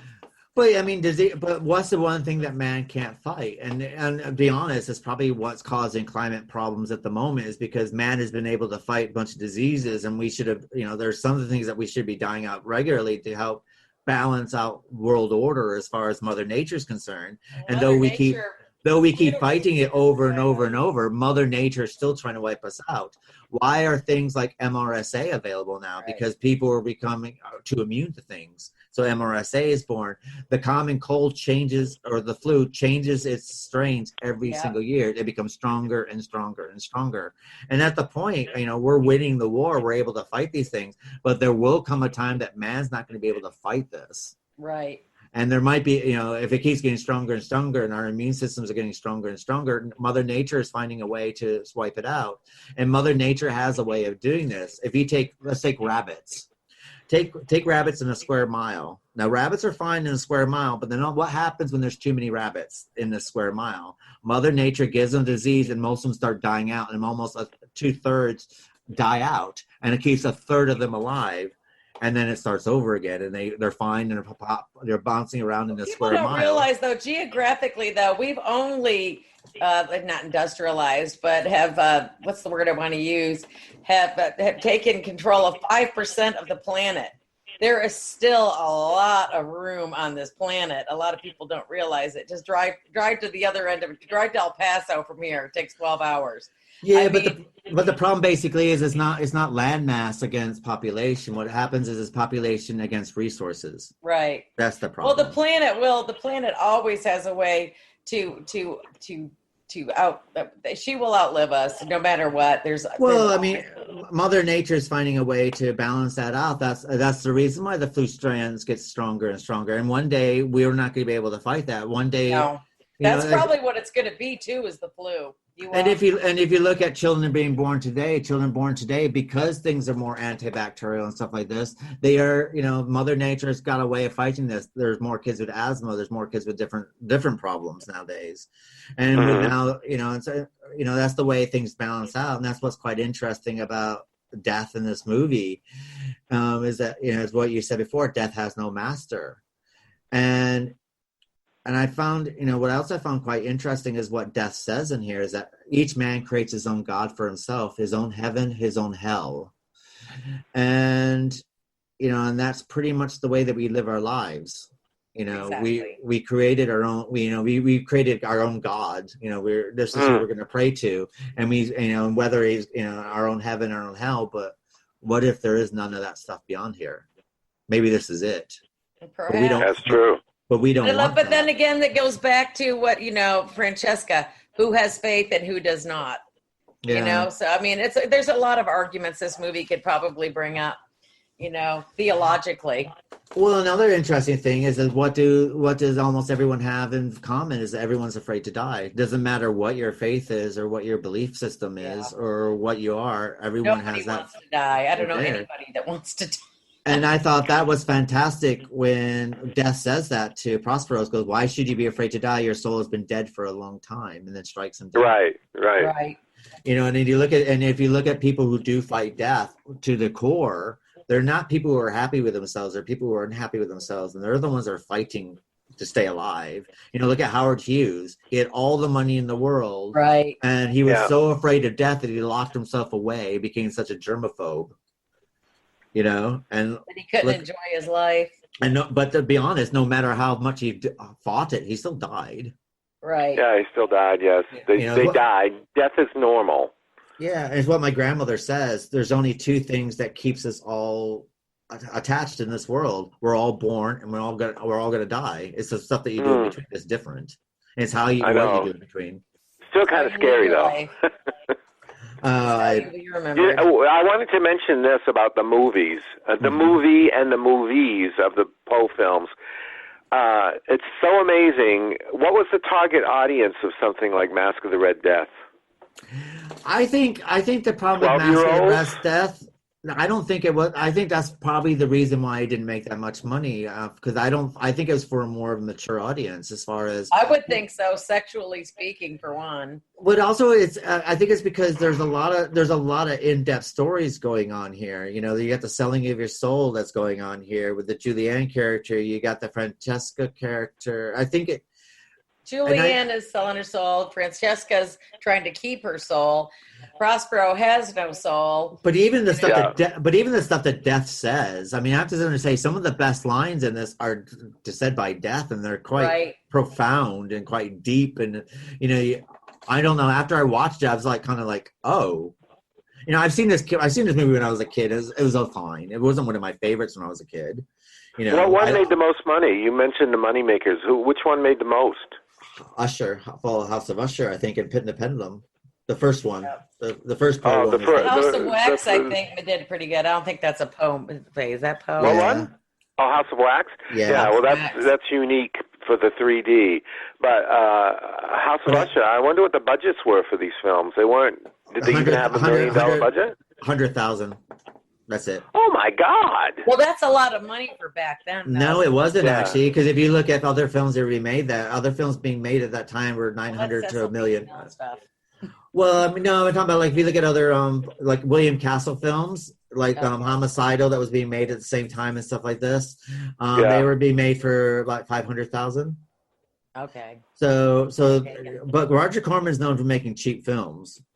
He'd use the same sets over and over and over. I mean, that's what he did. It's like, these films include the actors portion of it. It includes everything.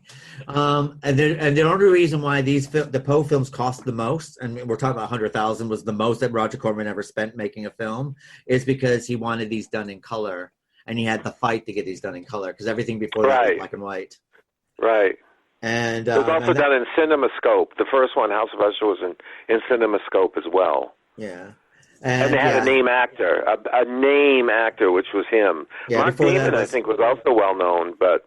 Well, the money that the Poe films made was able to finance Easy Rider. Oh, really? Okay. Well, there you go. Corman film as well. But I mean, if you got to remember Corman, I mean, what's quite interesting about Corman and looking at the Poe films, and then, at some point, in the seasons to come, we're going to do a Roger Corman festival because it's quite interesting to deal with Roger Corman because he's made the most money out of and he made the most films, but he made films for very cheap. But you have to remember who he schooled underneath Roger Corman. You wouldn't have Francis Ford Coppola without Roger Corman, Joe Dante, Steven Spielberg. They all worked under him. He taught them their craft. Jack Nicholson comes from Roger Corman Studios. Right. His first film was Little Shop of Horrors, the old black and white stuff like this. And Roger Corman. Who did Silence of the Lambs?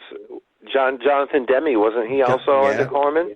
Yes, he was. And so Roger Corman got all these people started. He taught them the art of filmmaking and how to keep your budgets down. Though Francis Ford Coppola would lose how to do that once he did Godfather 2 because he didn't know anything with. After that point, you didn't know anything about budgets. No, Godfather 3 is where they totally effing lost me.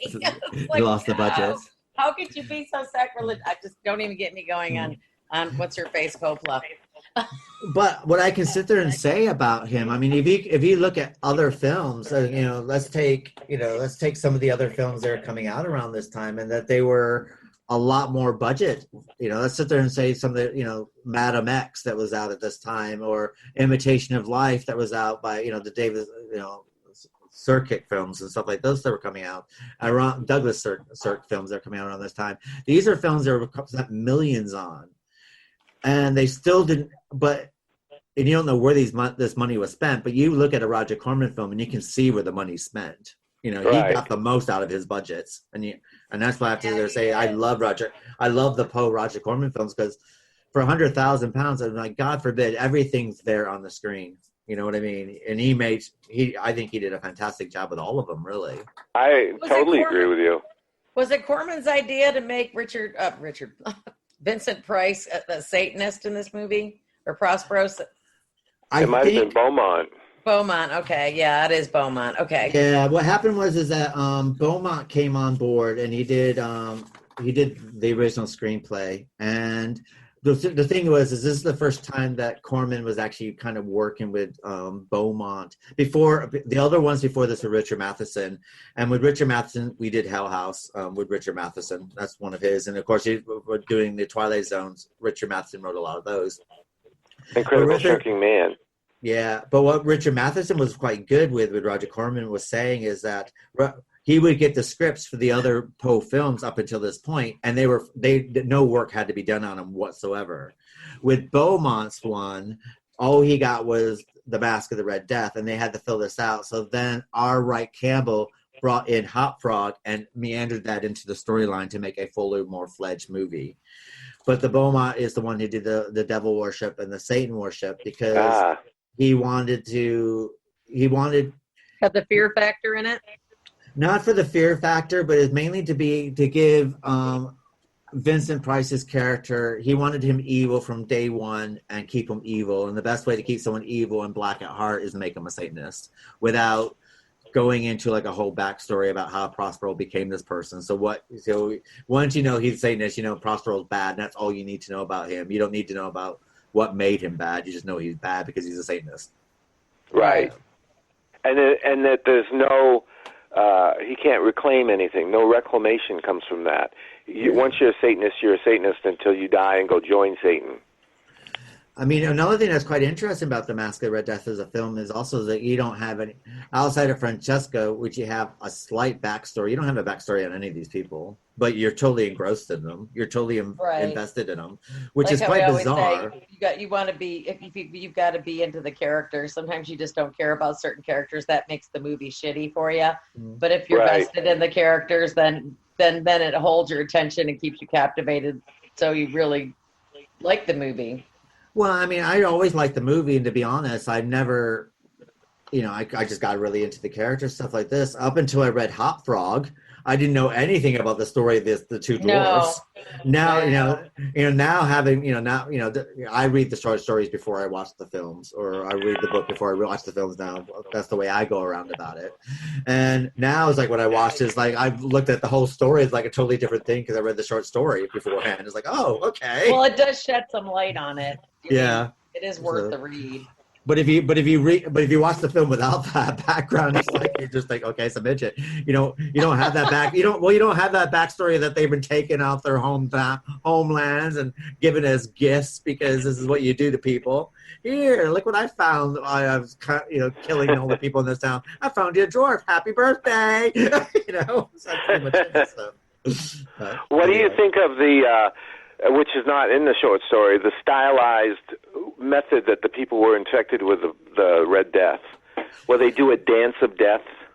Well, I think I kind of agree with Roger Corman. Roger Corman said that his biggest disappointment was that scene in this film because he only had 1 day to shoot this because of budgetary reasons, and he would have liked to have spent like 4 or 5 days doing it. And I think it's played well, but it's done more like artistic death, which I think I probably want to see them wriggling and straining and dying something horrible. Like, you know what I mean? Right. Go through the throes of death instead of like, okay. I like when Red Death passes by them and they freeze. And then when he passes over them, they're red. I like that. Their corpses are still supposed to be dancing. So. Yeah, I like the artisticness of it, but I would kind of like to see them like screaming out and withering in pain. And agony. Yeah, agony. I would like a little more Walking Dead activity going on in that. Yeah. Well, it was all stylistic because even when they started doing this macabre dance, like New Age dance moves or whatever, they went around Prospero, didn't they? And like danced around him, and he's got this very theatrical look on his face, like, no, let me out of here. Yeah. That's what he kind of looks like there. And that's when the camera is everywhere Prospero goes, followed by these people. The Red Death is standing there. Do you remember that? He goes through the rooms, and he can't escape the rooms either. Right. So. And that's when he goes in, and he says, and then the weird thing that we didn't mention is that for years I thought that was Christopher Lee's voice of the Red Death. It sounds very much like him. Mm. Whose voice is Did you ever notice that? It doesn't say, does it? Well, I think it said that people had questioned it. It's John Westbrook. It's who? John Westbrook. Oh, uncredited is the Red Death. Yeah, he sounds very much like Christopher Lee. You know, but I did read that it wasn't Christopher Lee, but it does still sound like him. And this is the weird thing about the Red Death. The Red Death will spare you if you're virtuous, or if you're very old, or if you're very young, apparently, in his view. So if you're an adult and you're not, virtuous, you're dead. Right. What's quite interesting about John Westbrook as the voice of death is he's in the Tomb of Lygia. Oh, he is? Okay. Yeah. So apparently, yeah. I don't have many memories of that film. I remember an inferno and a cat. Makes me want to Vincent Price out for the next couple days next week. Oh, I'm looking forward to getting more into my Vincent Price collection again. So, but yeah, I think that as far as the film goes, I think that artistically, I think their deaths do work well within the artistic framework of this. But after reading the short story and you realizing what the Red Death really is, it's basically so much pain and all your pores are bleeding, and it's so much pain that it kills you within 30 minutes after getting it. I kind of, I don't think you really get that in the film, but I think artistically, I think the film looks beautiful, and I think they've done a very good job. I agree. But I would like to know more about how horrible this death was though. And I think, You know what, the one thing that stood out to me throughout the film, and I found myself just constantly gazing, was Vincent Price's makeup, how they had his face done up. I don't know why I found that so mesmerizing. I guess maybe when men do their makeup better than me, I find it, fascinating. But I just loved how they had his makeup. I liked what they did with his eyes, his cheekbones, you name it. They made him look like Prospero. Right. Really, I just love the makeup. And the facial hair had a lot to do with it. Wasn't there something, is it my imagination, or was there something about the set being revolving? Have you ever heard that? The major ballroom scene, that the floors could revolve around each other. I remember reading that before. Well, maybe, it would make a bit of sense when you look at thinking about it, the way camera angles are made and the way that the crowd are moving and stuff like this, and the big crowd scenes. And I guess it would be kind of revolving as well as when you go to the rooms, because if you look at it, they don't make any cuts. It's a single camera panning as they're going through the different rooms. No, they don't. And so, you would think with that means that they must have breakaway walls then to be able to do No, that. they wouldn't. And you're right. Obviously, there was a wall that was missing. It was the wall with the camera in it.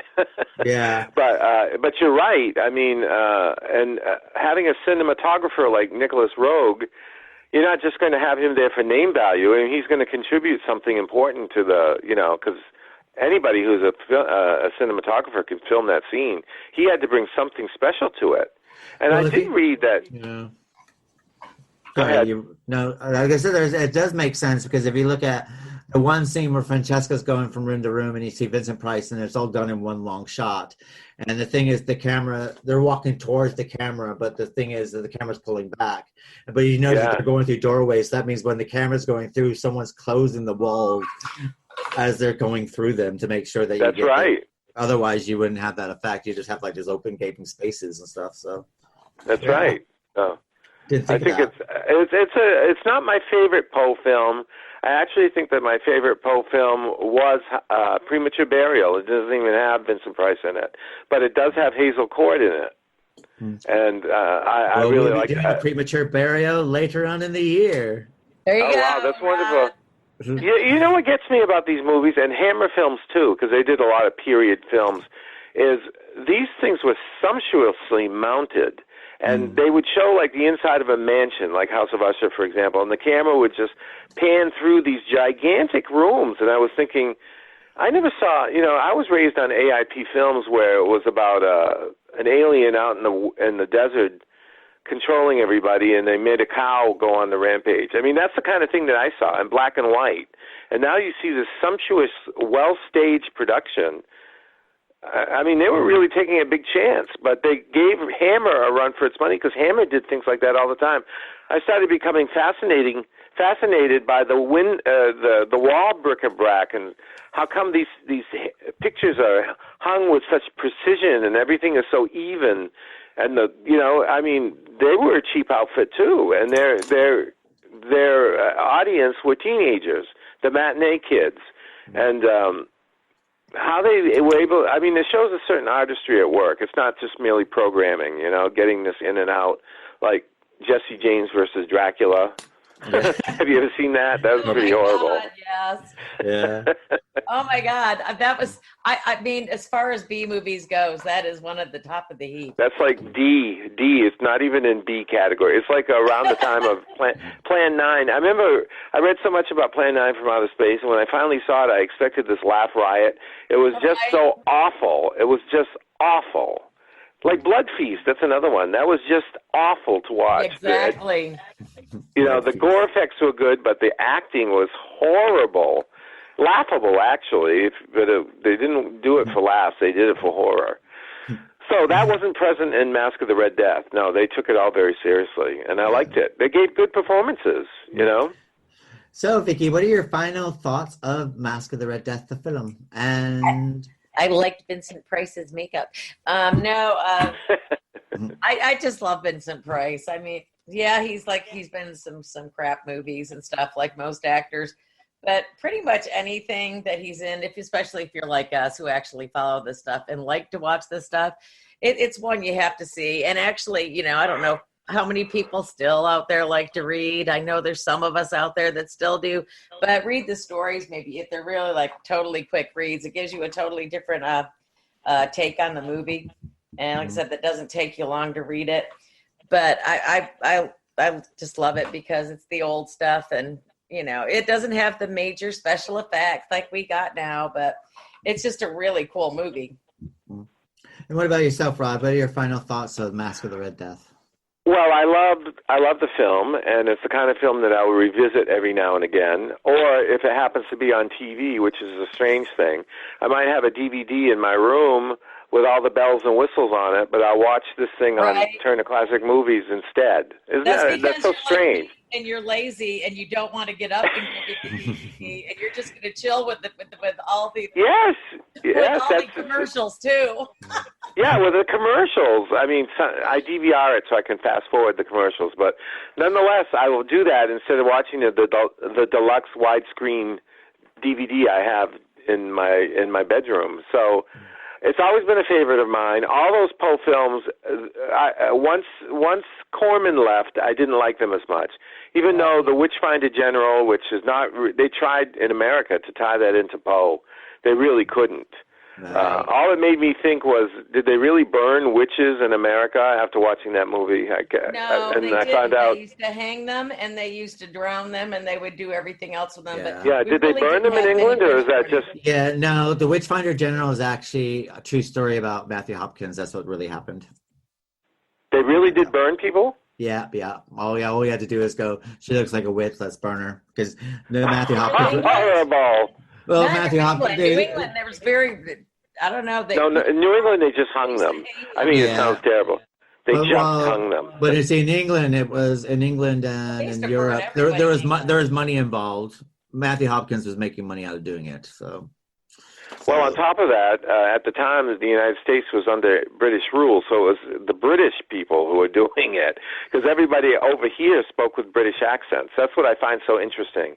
I watch a movie about the Revolutionary War, and everybody will be talking like Americans in America. It stands to reason that they'd be speaking, the British way of talking. That's sort of like ghost hunting. When you're watching a ghost hunting show, and if you're in China or another country, and the ghost answers back in English. They can adjust. Come on. They can adjust. But I really do love Masque of the Red Death. It's one that I revisit many times. It's got a great musical score. I think Ronald Stein did the music. It does. And it has a great. Is it the end sequence or the beginning where the cadaver is playing solitaire? Oh, it's a cartoon. It's animated. Is that at the beginning of the film? It's the final sequence. Yes, all right, that's a very good sequence. It's fascinating to watch that. I didn't remember seeing it in the beginning. Yeah, it's at the I end don't sequence. remember what the beginning credits were. Usually they showed like swirling. It looked like paint. It's just like, well, actually, it started off as like that really the dark scene with the grandmotherly figure. Yeah. You just get the red screen that says "Masque of the Red Death." Yeah, Edgar Allan Poe, and then it cuts into the scene, so you don't even get like Vincent Price starring or anything like that. Oh, at the end you did though, I think. Yeah, you get all that at the end.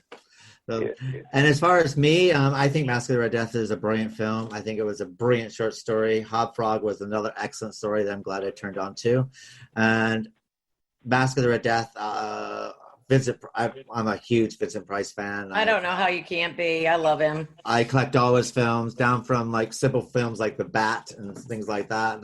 Yeah, The Bat. I saw that in the movies too.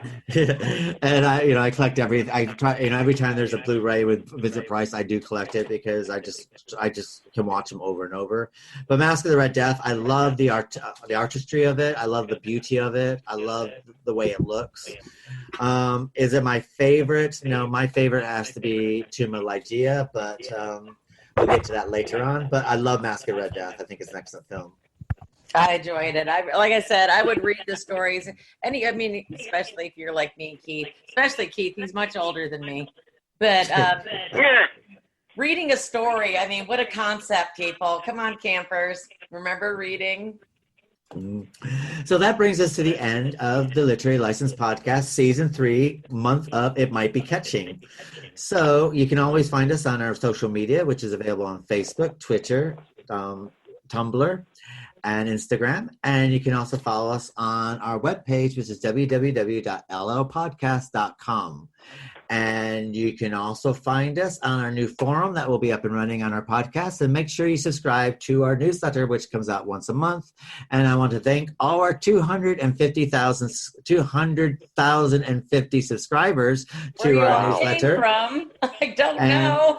We want to thank you a lot. And we also want to thank everyone that's actually been joining up with our various platforms. As you know, you can find us on YouTube and iHeartRadio, Cashbox, SoundCloud, Podbean, iTunes, Spotify, and all the other ones. And thank you so much for all the brand new followers. I want to welcome all the 82 new followers that we have on our podcast formats. And thank you for all the comments that you're making and some of your emails. And as you know, if you do email us, you can email us at info@llpodcast.com, and we'll make sure we return your reply within 24 hours. And if you have any complaints, it's Keith Shago at llpodcast.com. Next month, we'll be covering the AIDS film called Longtime Companion, part of our It Might Be Catching month, and it comes at night about a family who's hiding out from a disease that's killing off the world. It's a messed up story. I watched that last night. So remember, if you're at home and you're sneezing or just feel your eyes itching a little bit, you could be coming down with the Red Death. So please go see a doctor as soon as possible. Great. Or the purple death, or the red death, or the yellow death, or the gold death, or the indigo. So we want to thank our special guest co-host, Rod Laby. Thank you so much, Rod, for joining us. You're welcome. It was my pleasure. And we'll be saying goodnight to our listeners, and we'll be back next week with Longtime Companion, and It Comes at Night. Say goodnight, Vicky. Good night, everybody. Say goodnight, Rod. Good night. Good night, everybody. And good night for myself, and we'll talk to you next week. Then, summoning the wild courage of despair, a throng of the revelers at once threw themselves into the black apartment, and seizing the mummer, whose tall figure stood erect and motionless within the shadow of the ebony clock, gasped in unutterable horror at finding the grave cerements and corpse-like mask which they handled with so violent a rudeness, untenanted by any tangible form.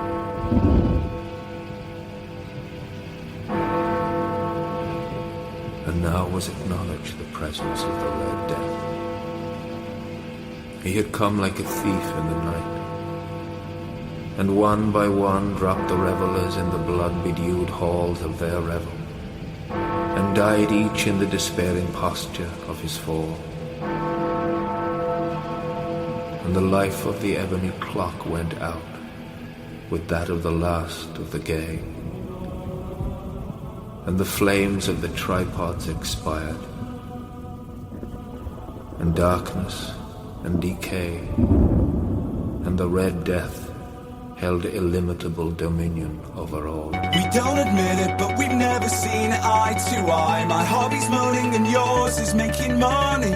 It's always a shock when old friends pass by, but with you it's no death in the family.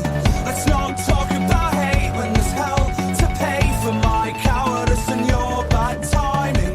We don't admit it, but we've never seen eye to eye, and it's not through a lack of trying.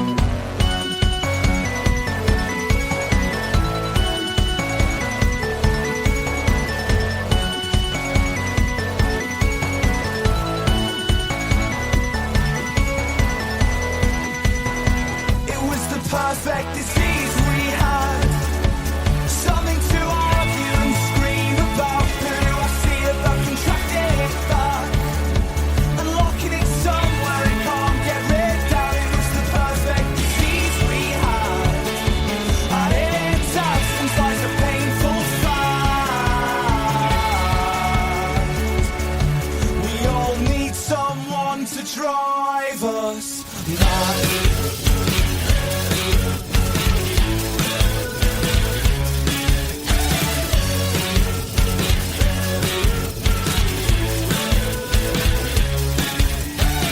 I didn't say it, but you never were the honest type. You tried to fabricate a bedtime story, and now I miss those games we had of Jekyll and Hyde. Ever since the day that we parted company, don't send a helping hand. I need a battering ram to beat the reasons that I miss you so sorely. I didn't say it, but we never saw eye to eye. Now life is deadly and equally as boring.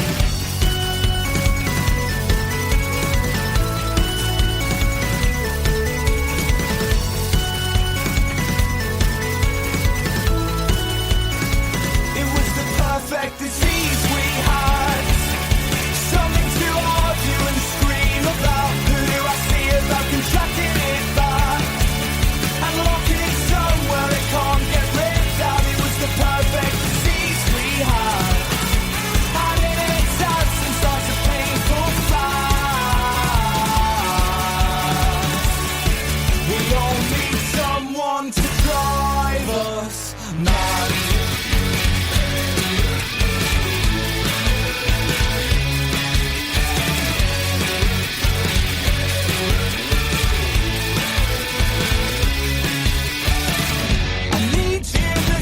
I need you on the train.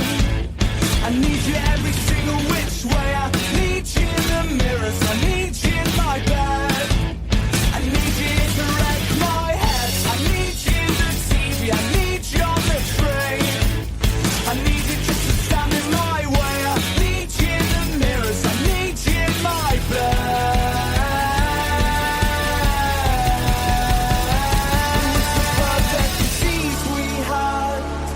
Something to argue and scream about. Who do I see about contracting it back and locking it somewhere it can't get ripped out? It was the perfect disease we had, and it's had some size of painful fact. We all need someone to drive us mad.